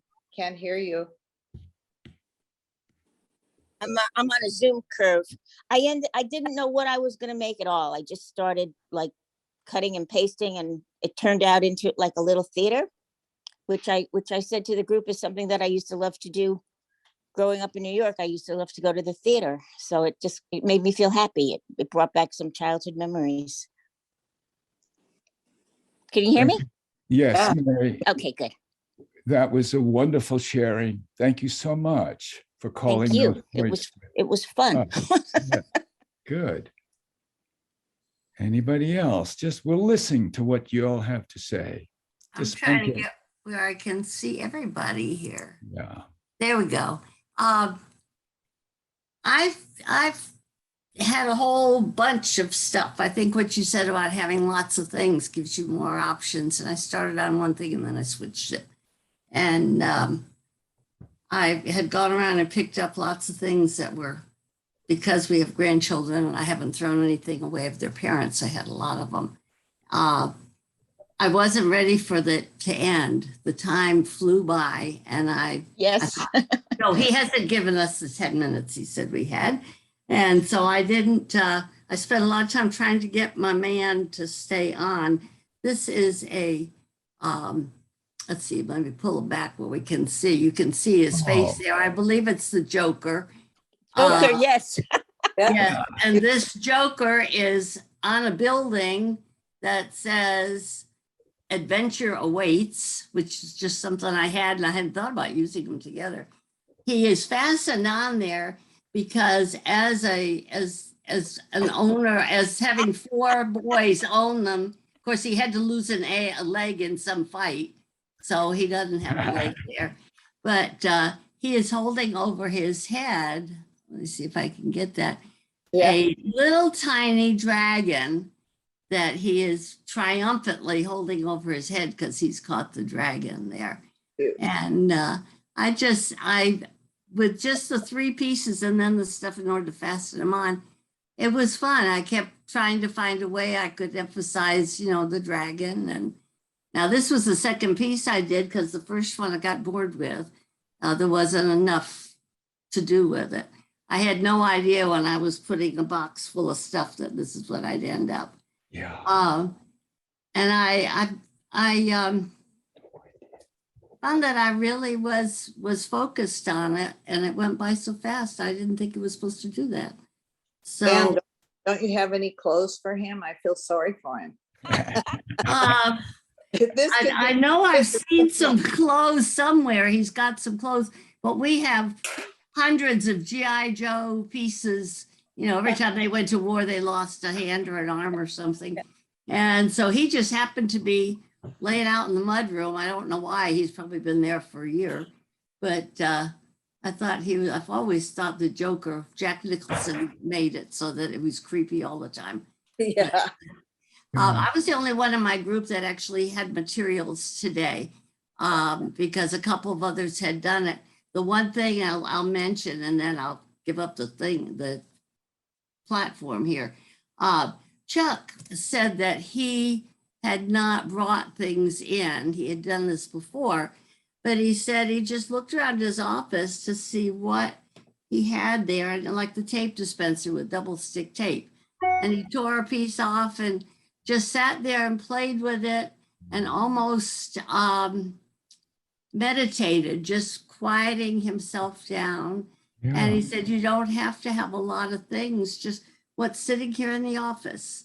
I mean, I could pick up my mug from an organization I'm in and just think back to the wonderful times we had, or, it gave a different idea of what you can do to bring yourself back centered or to be creative. So I liked it. I'd like to do it with my Kiwanis club, but I could see where I'd get a lot of grief from a couple of guys. Yeah. They'd live through it. Yeah, they would live through it, and they would be surprised also, just like some of you were surprised. Yeah. Thank you for suggesting we talk with Mary Jeanette. Thank you for sharing, Jan and Mary. Very interesting. I had no idea what was going to happen. The stories just happened to unfold. I hadn't have thought I had to overcome what didn't work the first time. All of these are indicators of problem solving, overcoming barriers, being resilient and persisting, and allowing ourselves to connect with our own history, things we're interested in, family. Thank you again. Anybody else have a little something to share? Yes, Ben. Hi, good morning, everyone. Good morning. Good morning. So I had, if I may share, I'm a mom of 2 young children, and I also work with first and second grade at a play-based after-school program. And so I have been trying to think for a week. I've been tasked with thinking of some activities, play-based and so forth, creative, that the kids can do afternoons during the summer. And so I couldn't think, and because I always have to-do lists for my family and for my work in my head. And with the very nice music you put on, Dr. Drew, I had some ribbons for my kids and some scissors and a plastic water bottle, and I just tied it around. And I was thinking, what if the kids were given materials and they made some historic time capsules that we can just save in the school, or they can take home to save in their little yard. And this is all that I did. I just decorated the bottle as I was, as my mind, but I did feel the clarity of thinking and the calming of the mind, and it helped me to understand why my kids and the kids in school so love to play. It is really very helpful. Yes. And as I found, as I had that 15 minutes of calm, it does help, and it is powerful. It really is quite powerful. Mm-hmm. Well, thank you for sharing, Ben. That's very good for us to realize. And as with the children, you had no idea what was going to happen, and all of a sudden this idea of a time capsule came. Right. Wouldn't it be wonderful to see of all the different ideas that the children will have too, which will surprise the whole community? Yes, Yeah. and something I learned from the participants here and from yourself, if there were just materials and they were given the free space and option to just create what's in their imagination, maybe that Yes. would be so Wonderful. good. Yeah. Thank you so much.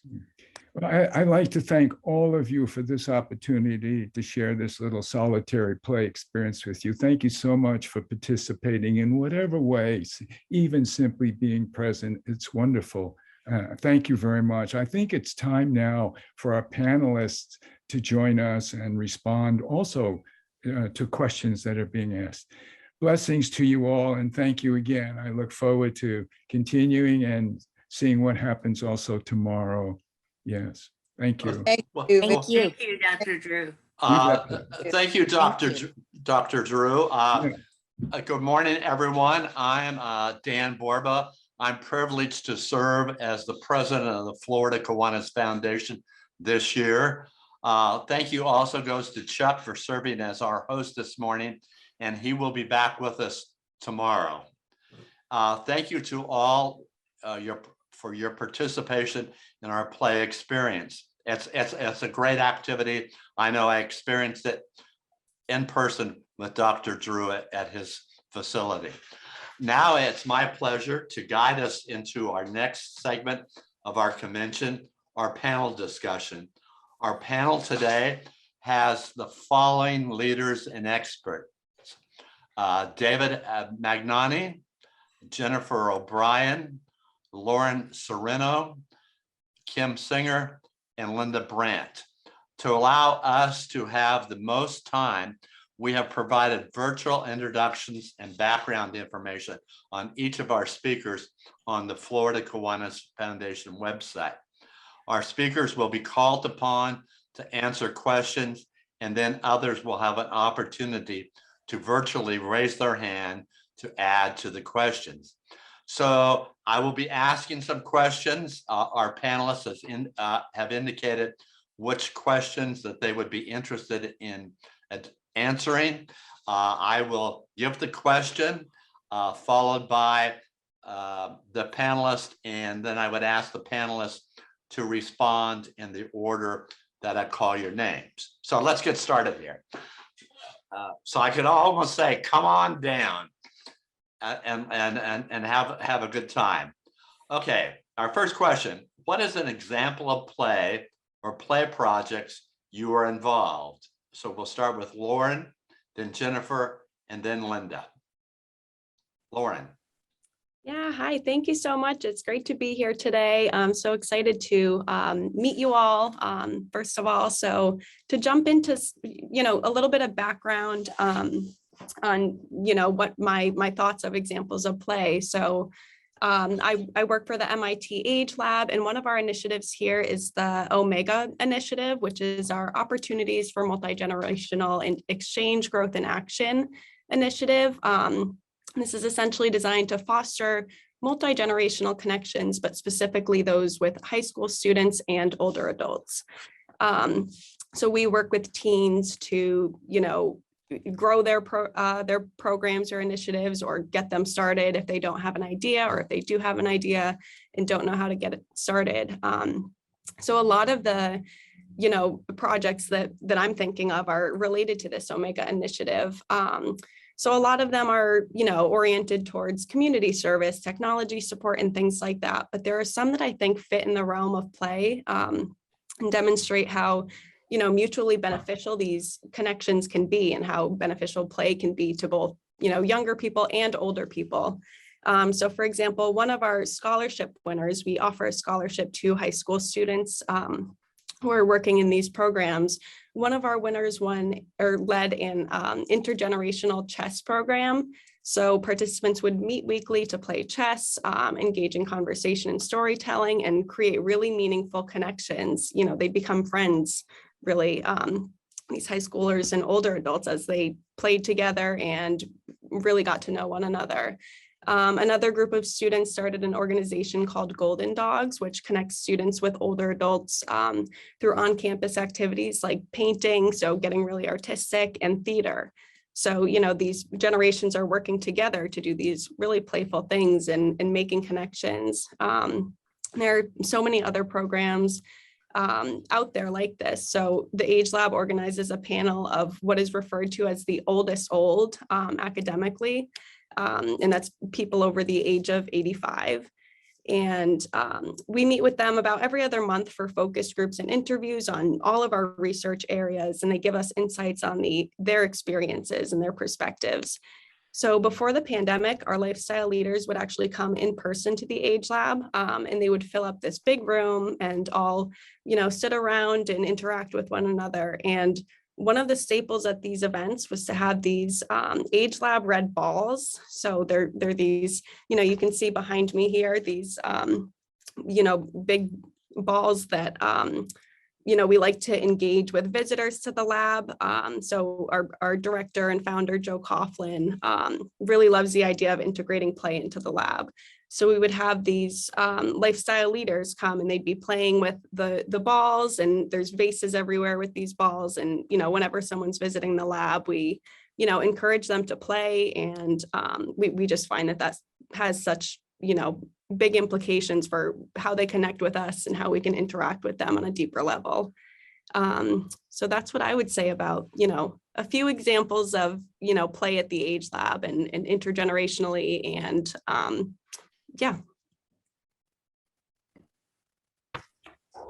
Well, hi, I'm Jen O'Brien with Resource Depot. Resource Depot is a creative reuse center, and I have Dr. Drew to thank for helping to start Resource Depot many, many years ago before I joined the team. But we basically do kind of what was suggested earlier, approach businesses, households for excess fun materials that can be rescued and reborn into new things that can be used in classrooms and for artists, and just in general, anyone. And so kind of like Lauren's saying, so we don't just deal with youth, we deal with adults too, and people that are working in education. So what we do is play kind of all day. We provide inspiration for those that come to get these materials, and it really is interesting because we could have people come. We kind of have it set up like a marketplace with maybe there's a bin of plastic objects, and we're not really even sure what some of them are, what they were. But somebody may come along, and if they're doing a theater performance per se, they may be saying, "Oh, this is perfect for what we needed for this prop or for these decorations." So it's really fun because things are getting transformed on a daily basis through creative reuse. And in our education programs that we offer to the community, we really, while we don't necessarily call it play, it's really open-ended project-based learning that we're promoting, because we want there to be choice. There almost needs to be choice and some sort of problem solving with working with reused materials. And so a lot of our programs with youth and even adults are kind of troubleshooting that. And we're always creating and playing around with objects ourselves. We have goals in mind of what we'd like to accomplish for the community, but a lot of times we're at the mercy of what's coming in the door as a donation. And so we kind of have to do a little bit of that as a staff of like, well, what, taking a look at the object. And I'm sure many of you have played some of those games of holding up an object and what is this? And trying to come up with as many uses for one common object as possible. And that's kind of what we do all day.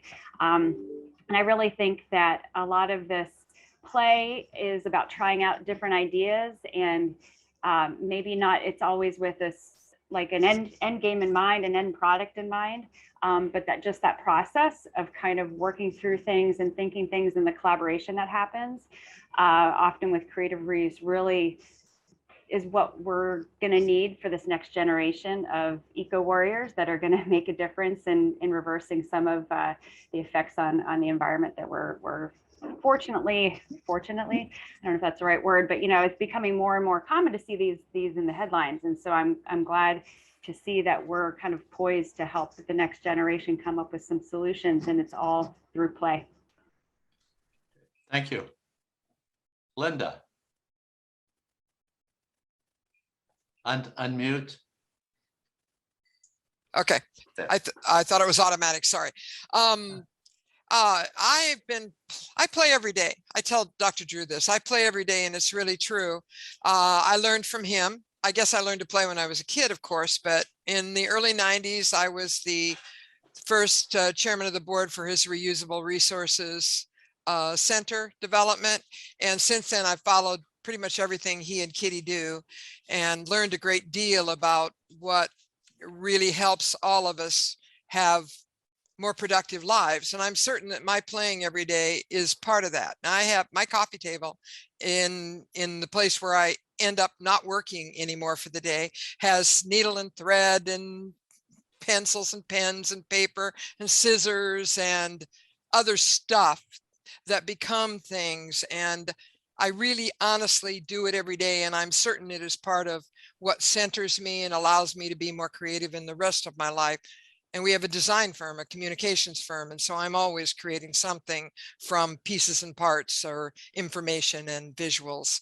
So a couple of things that I've done lately that I think, well, one, not lately, I had the very great privilege of teaching art classes using Dr. Drew's methods, so with reusable resources.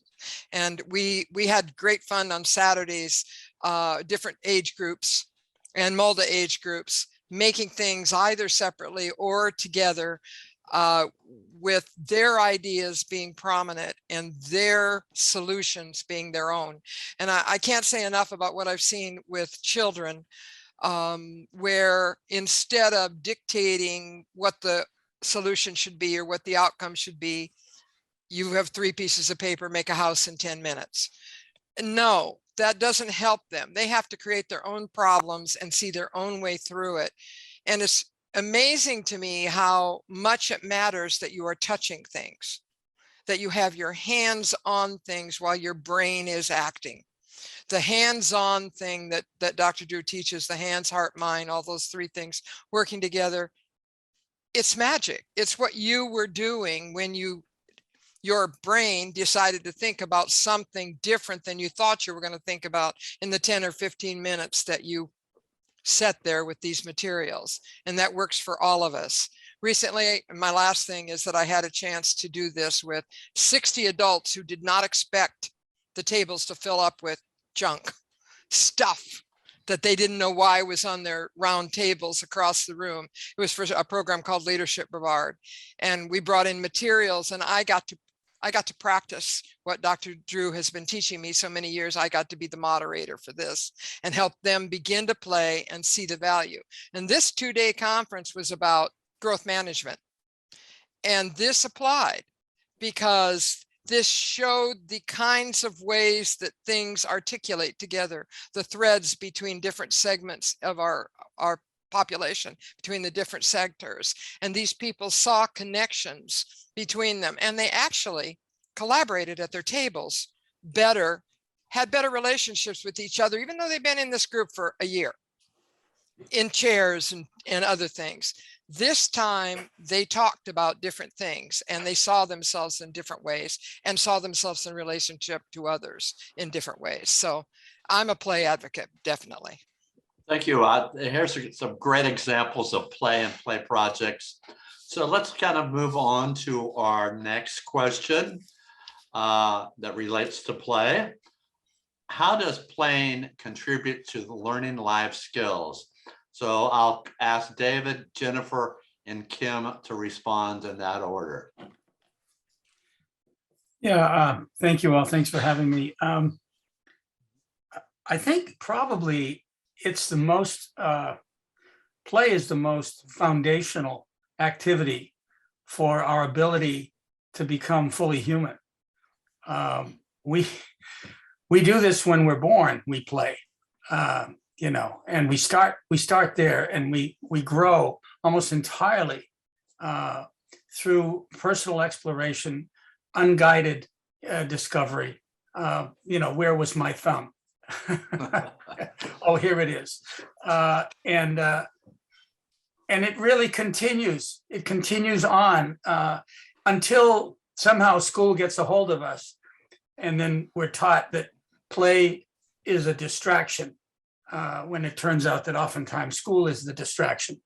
And we learn ultimately that if we can protect a space in a child's life, and even in an adult's life, where there's a play opportunity, then we support the mental health of that child and that adult. And in the degree to which we model play for our kids, whether they be our biological kids or kids within our care, in the degree to which we model that, it's a powerful vehicle for kids to reflect, respect, and energize their own orientation toward play. So unless we play, they're not going to play. So I think it's important to model play in a way that ultimately becomes a motif for our lives and for theirs. Good. Jennifer. Yeah, I would kind of echo a little of what David was mentioning about with students and standards. I have two daughters myself that, especially this time of year, is exam and testing time, and I just think that their lives really do need some sort of relief from the pressures and the standards and all the comparisons that are made and kind of propagated by being in school, social media and things. And so play really, I think, gives them a sense of having an arena where that judgment isn't taking place on a constant basis, and also just to practice. You know, one of my daughters has her learner's permit, and while she's behind the wheel, we're practicing before she goes out and going through different scenarios. And I feel like play kind of offers you that, the what if scenarios kind of endlessly. You can create your own environment, create your own situations, and watch the consequences, whether they be good or bad. And so I think that having an arena where you can kind of test things out, again, to my first point of just making some solutions for the future, that's the only way. When life isn't on the line per se, that's when you're probably going to discover, be a little bit more self-aware, but also just maybe discover that one thing that you were missing because it was getting drowned out by everything else in life. So definitely think that having that break from the pace is a good thing, and play can provide that. Okay, thank you. Kim? Yes, hi everyone. Kim Singer. I'm the Headstart Collaboration Director for the state of Florida.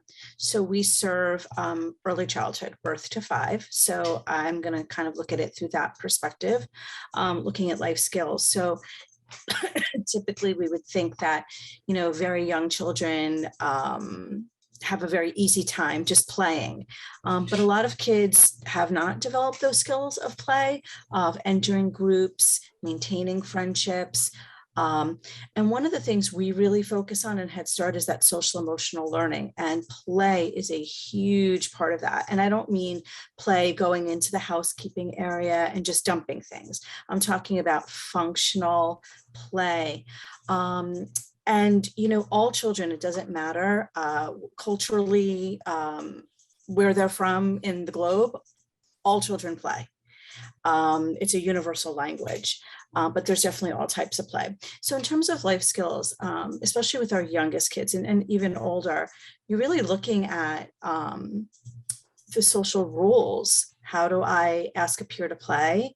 How do I follow basic rules of games? How do I interact? The language, when we talk about literacy, it's not just reading and writing or letters and sounds, it's language. Asking a friend to play, taking turns, brainstorming ideas, coming up with a plan. All of those things are really, really relevant in developing those early literacy skills, which then obviously build life skills. So I would, you know, definitely argue that it's the right kind of play. And I look at it more as that, you know, if you're the parent, the grandparent, the family member, or volunteer going in, when you have the opportunity to sit down with a child and they hand you a banana and tell you it's a phone, you have a moment there to really engage at a higher level with them and take them, their imagination, their thoughts, and develop that in so many different ways. So we're lucky to be in that situation. Very good, very good. Here's another question for you all. How do you see play as a healing resource? So Lauren, Jennifer, Linda. Thank you so much. So I guess I would say for people who might be going through something, as we might say, I think play can serve as such a healing resource. As Dr. Drew talked about a little earlier, as we begin to experience the traumas of life, as we age a little bit, you know, someone in your family might pass away, and things like that. It can be so powerful to have sort of an escape, and play can be a medium for providing some safety in a situation like that. And for people who might be lonely or bored or feeling down on themselves, and I'm thinking mainly of these because they are often problems for older adults, the value of interacting with other people reflecting on life stories and imagining different things, sharing their perspectives can be so incredibly valuable. And the second side of it, I guess, is I know that the name of our event today is Play with Purpose. I'm going to speak a little bit antithetically to that. As Sean talked about earlier, one of these Stuart Brown qualities of play is the idea of play being purposeless. And when we're stressed out, doing something that kind of feels purposeless can really provide such relief. You know, I think about things like Wordle and the things that we just did with Dr. Drew, that the activity that Dr. Drew led. You know, I think that just idea of mindlessness, I think we were hearing different adjectives, powerful, meditative, all of that comes from play can really be so healing. Okay. Jennifer. Well, it's hard to follow Lauren. That was pretty good. But I would just echo that. I think with my connection through the arts, really it's a form of expression. And I think that, again, it provides a safe space, like Lauren said, a safe space to express oneself when maybe words are not there, or you're not even really knowing how you feel about something. So to take your mind off and again not be right in the thick of it, I think is helpful. I mean, I know for me, I have to work out every day for an hour. My brain gets tied up with work, and I am doing a lot of creative things at work, but I need to pull myself away and almost flip that and have something again where I'm active, I'm thinking about something else. I'm with other people that are enjoying the same thing, and it's totally different from what I might be stressed about. I get a lot of my ideas on my runs that relate to work, but it's because I let myself release, you know, I'm away from that space and I'm kind of taking, like, intentionally not thinking about it. I think sometimes can, you know, having that step back moment is really good. But again, obviously, yeah, what Lauren said, that's really all I got. Linda. Well, I think so many people, when they're under stress or grief or whatever, feel like they're just lost in a space. It's just, you know, the whole world feels like a big old tumble. And when you get your hands on materials and you're just doing something, your brain engages with that, and it's about you. It becomes a way for you to get in touch with yourself again, and you feel more like a solid human, a solid piece in this world, there in that place, in that moment, in that consciousness, as Dr. Drew would say, and that perception of self and your own abilities and your own thoughts, who you are. I think that disconnect from who we are is part of that. And so many factors in our world make us disconnected from the truths about ourselves, or the strengths about ourselves, or the desires that are real. So if you can get closer to yourself, and I see that in the little children that are so engaged, and they have respect for themselves by the nature of being given those opportunities to do and think. Isn't that healing? I think it's healing. So, very good. Very good. Kim touched on this next question earlier. So the question is, what way does play promote literacy? So I'll go to Kim and then Lauren. Yeah, thank you for that. Oh, I mean, so when we talk about literacy, like I said, we're not just talking about reading, writing. Before any of that even happens, especially for very young children, you want to help them even develop a love of reading.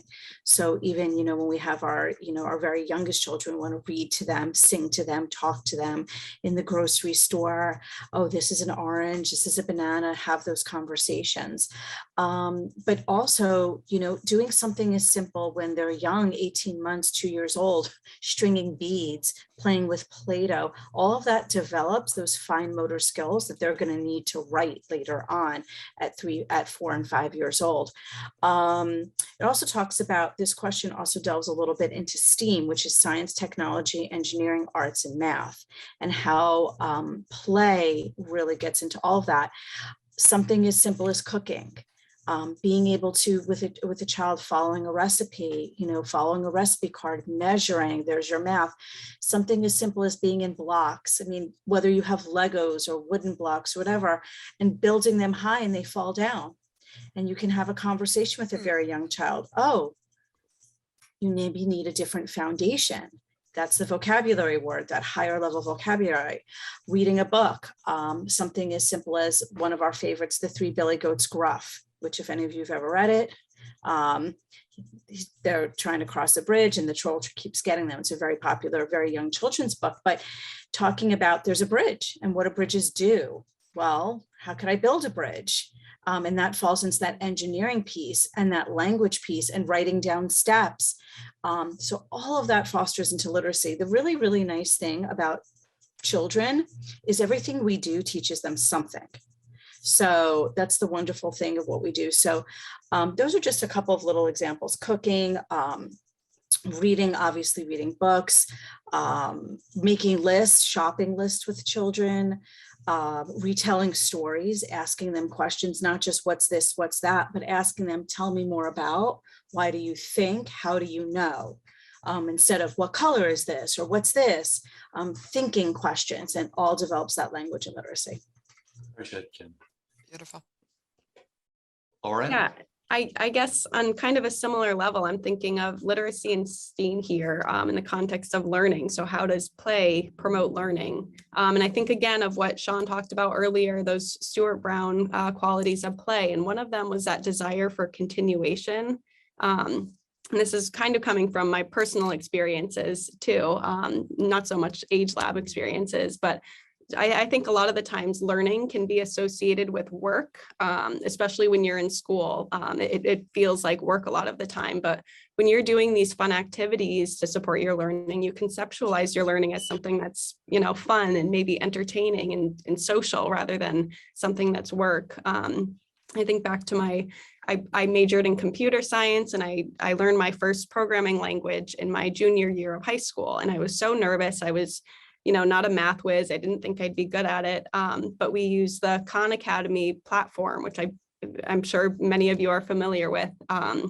And after a while, it felt like I was going to class just to play games. I started to really love it. I looked forward to being in that class. And I learned so much. I learned, the foundation of all of my computer science knowledge from those problem solving activities and fun graphics and games really that were kind of integrated into that curriculum.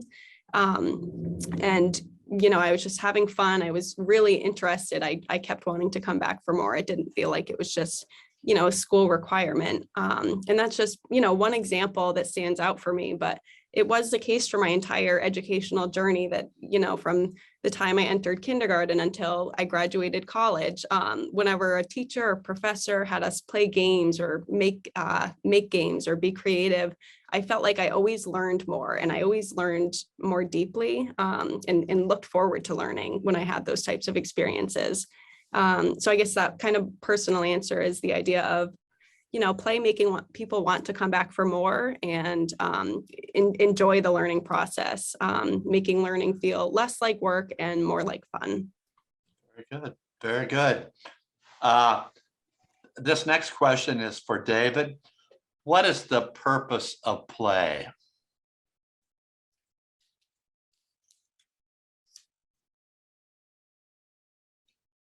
Unmute. Unmute, David.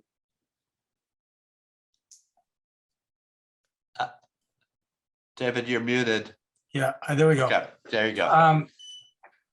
I guess knowing Walter and having worked with Walter in Africa and watched him work with people, I think of play in the context of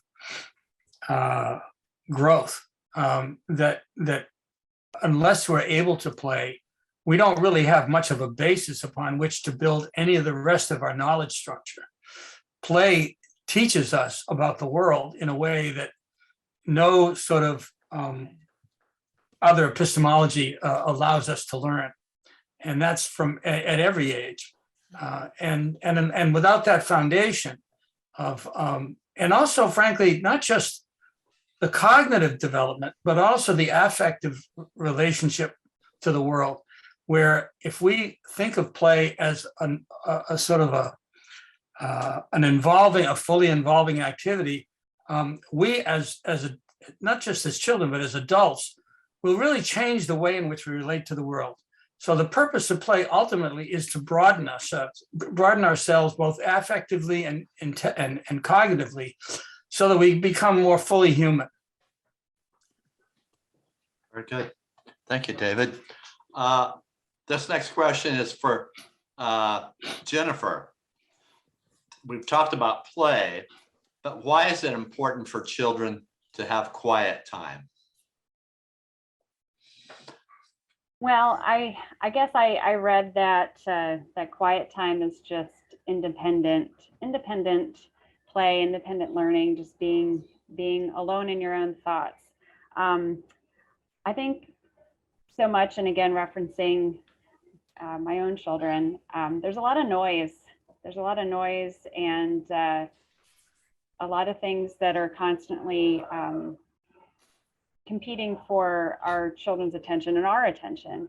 And I think that without making a conscious choice to turn that noise off and redirect our thoughts into something that's a little bit more purposeful and worthwhile, instead of maybe scrolling through some, a feed or clicking through a bunch of channels, I think that that's being okay with being bored, I think, is a skill that's been lost. Because really, if you have play skills and you have those kind of resources around you and available, then you're really not bored. And that's the one thing that really would love to change with the next generation coming up, is this feeling that bored is a bad thing.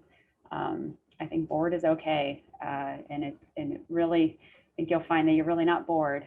But it's interesting. I see that when I have to provide some more stringent guidelines for my kids on their social media use or different things, they actually have thanked me for it. Which again, it's the distractions, and that constant mind is going in all different places, multiple conversations happening at the same time, which is possible now. Which wasn't really possible when I was a kid. You had a phone call and there was one person on that phone and it had a cord attached to it. So I think that that's just something that kids need to learn, is that they are in control of that, and that I think they'll start to look forward to that instead of it being something that's seen as like a negative thing. Very good. Our next question: what benefits of play? What are the benefits of play in your life? Let's start off with Linda and then go to Lauren. Yeah, I know I picked this one, didn't I? Yes, you did. Yes. Well, I told you that I play every day. That's dead the truth. My degree is in art. My company is a communications and branding company. And fortunately for me, my professional life and my personal life align. I'm a very lucky person. But then again, I align it by taking the time and doing those things which feed me back. So I know that the time that I play, and as I said, every dang day I do it, play is so valuable to me to keep me going. I mean, all of us have things in our personal lives that are trying or painful. And this allows me time to think about things, and sometimes about the things that I didn't want to, but with a more leveling kind of time frame that allows me to bring something to it versus it scattering all around my brain and continuing to, like a dream in the middle of the night that never gets answered. Instead, I get to bring what I've got for strengths to it. And I think that's what I want for everyone is, and I know that's why it's healing and developing. It's problem solving. It's your own problem and your own solution and your own self-respect that you're gaining while you're doing your own thinking your way.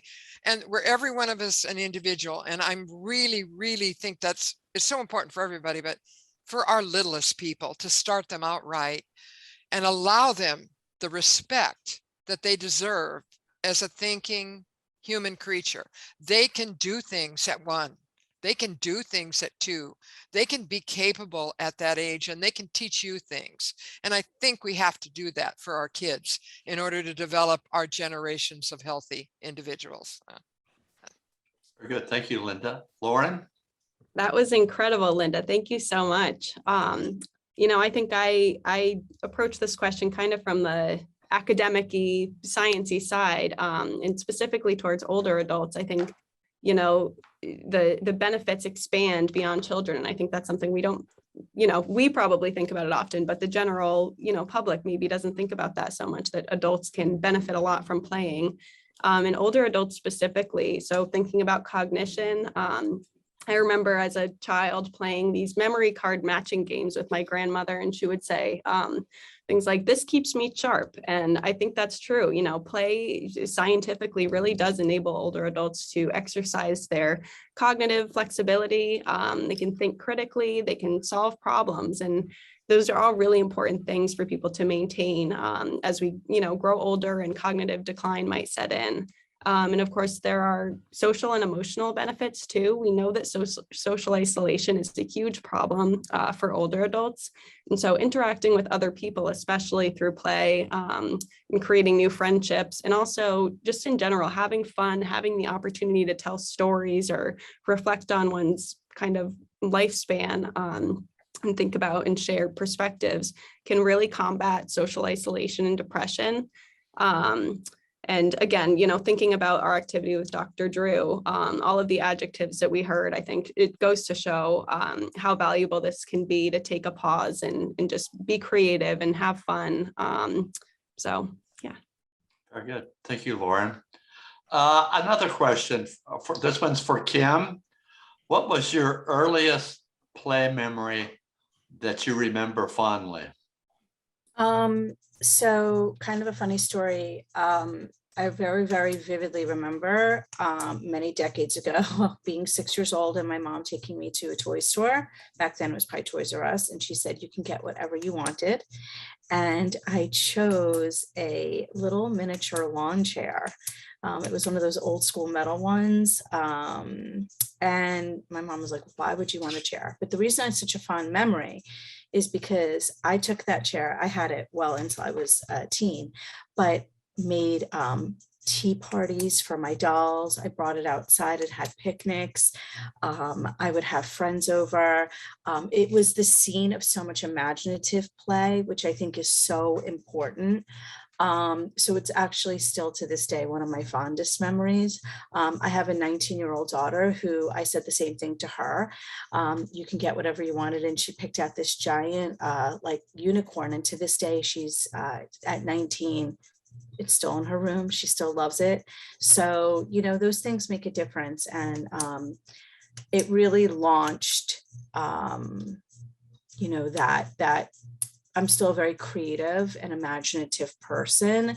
And I think knowing that you want a chair at 6 years old so that you can create elaborate scenes and have pretend guests or whatever, that was a nice part of my life. Very good, Kim. Very good. I'm going to open this up to all the panelists with a final question for today. Of all the things we've discussed in terms of play and how it benefits young children, their minds, their creativity, even in the minds of people my age, I'm a kid at heart. What points haven't we touched that we should touch today? So I'll start off with Lauren. You're kind of at the top of my screen here. So you have anything, Lauren? I really honestly don't at this point. I think I love just hearing the perspectives of people from, clearly we all have different backgrounds and are working in different ways, and clearly play is important to all of us in different ways. And I think that, you know, goes to show how valuable it can really be. Very good. Linda. I think we didn't talk enough about what we play with, the materials. I mean, Dr. Drew certainly did and showed us that, but the unprogrammed things, the things that don't have defined things already, they're not defined by, you know, what you should do. It doesn't fit here and fit there. The building blocks, so why building blocks have been so incredibly important forever and ever, amen, because they're just units of design. And then you design around it. And having multiples, I don't think people understand how important it is to have a lot of something.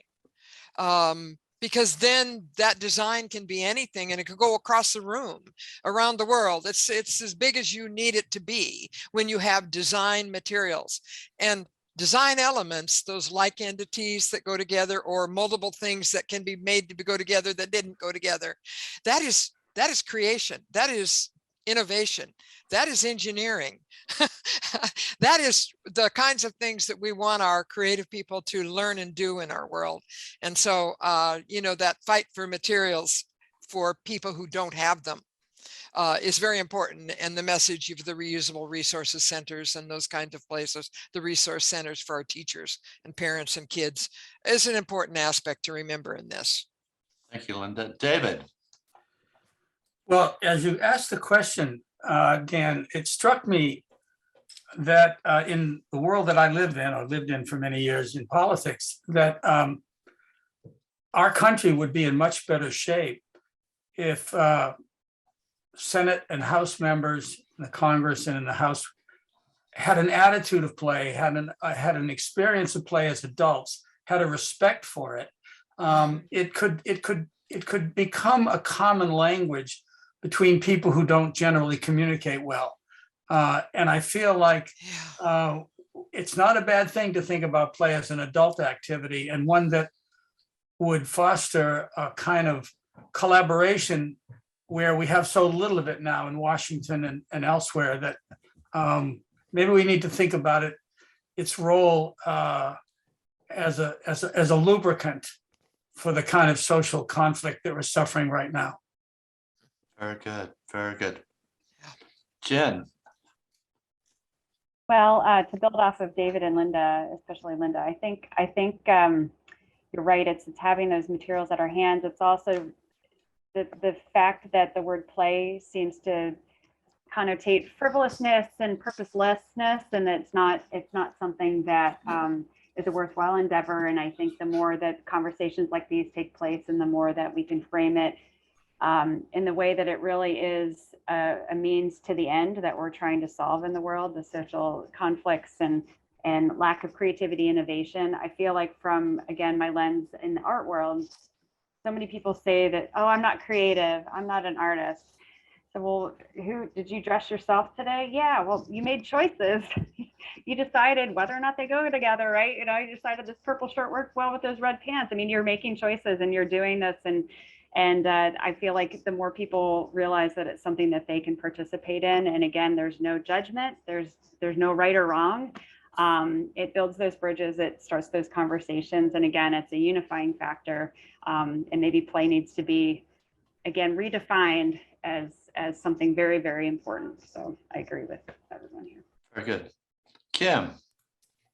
Yeah, I would just piggyback what Linda was saying about materials, that, you know, we live in such a commercial environment, but play materials are really something as simple as recycled paper towel tubes, you know, butter containers or yogurt containers.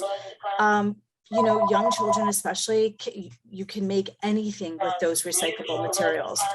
And I would also agree, you know, Jen was saying too, you know, we've really lost just this whole generation too. I see it even with having, you know, teenagers, just enjoyment, just enjoying something for enjoyment's sake.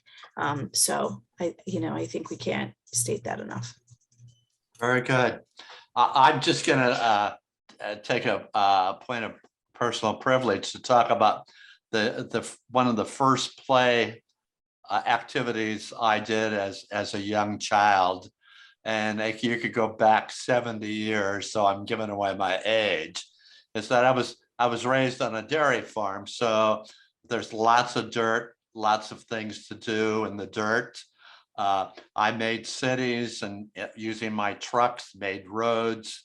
Later on, as I'm going to call it play therapy, I got involved in gardening, doing some landscaping, and until this day, I find myself going out, working the yard, doing those play activities as a relaxation mode in my life. So things that we learn at an early age does have a long-lasting impact. And so thank you. I want to just say, please give all our speakers and panelists today a round of applause. Yay. Thank you all for your to our wonderful panelists for their time and the dedication to our future generation. This concludes our first day of Play with Purpose virtual convention. And for those of you who joined us late, our convention is being recorded and will be made available to all on the Florida Kiwanis Foundation website and social media outlets after the convention. Also, thank you for so many great questions throughout today. Our team will review them and ensure that you are contacted shortly. Please remember information regarding our speakers and panelists is available on the Florida Kiwanis Foundation website. Links have been put into the chat for your ease. Feel free to share the information you received today. Also, if you're looking to learn more about grant opportunities or giving to the Florida Kiwanis Foundation, please message us in the chat. We look forward to another great day tomorrow. Our Play with Purpose virtual convention will begin sharply at 9 a.m. with guest speakers Jennifer Olson, Paola Lopez, Danielle Burley. For tomorrow's play experience, we invite you to bring at least 10 stackable items. These can be small boxes, cups, containers, then a cup and 10 to 20 small random items such as paper clips, coins, buttons, rocks, beads, etc.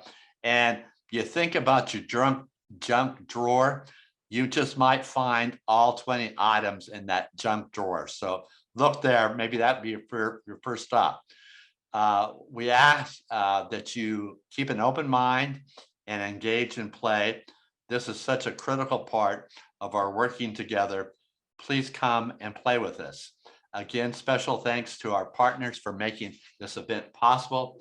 The Institution of Self-Active Education, 0 to 3, Healthy Families, the ANSA Prevention Fund, Florida Association for Education of Young Children, Resource Depot, Kids at Play, Kindaroo, Headstart, and the Reusable Resource Center. As this convention is a collaborative effort organizations nationally, we would like to mobilize and provide tools for all to embrace play. From today's speakers and panelists, we have learned much and we will learn much more tomorrow. So as Kiwanians, if you're interested in learning more, perhaps having a speaker at your meeting, please contact us and we'll be able to make that contact with a local resource. Also, we need to continue this conversation beyond today and tomorrow.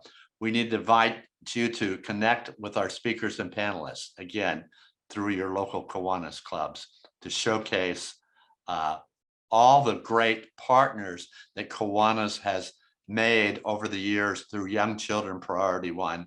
And I just like to say once again, thank you to Dr. Will for your dedication and service to the children of the world.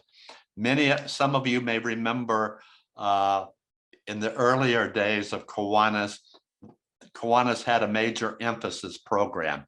It changed from year to year. It might have been safeguard against crime, drug prevention, and so on. But Dr. Will, as he entered his year as leader of Kiwanis International as its president, decided we needed a permanent focus. And Young Children Priority 1 was a 3-year pilot program that lasted just a year and a half or so before it became the permanent focus of Kiwanis International. And as a result, 30 years later, we're still focusing on Young Children Priority 1. After participating in today's events, ideas have been sparked on activities you can do locally. If this is the case and you need assistance, please contact us and we'll be happy to make the connection with you. Finally, the Florida Kiwanis Foundation is dedicated to continuing to improve the lives of children and families. This is possible through the generosity of individuals and clubs nationwide. Please give to your foundation for this important work. Tomorrow, we will offer more tools to mobilize this group to create more change and help our future leaders. Thank you again for attending, and we look forward to seeing you tomorrow.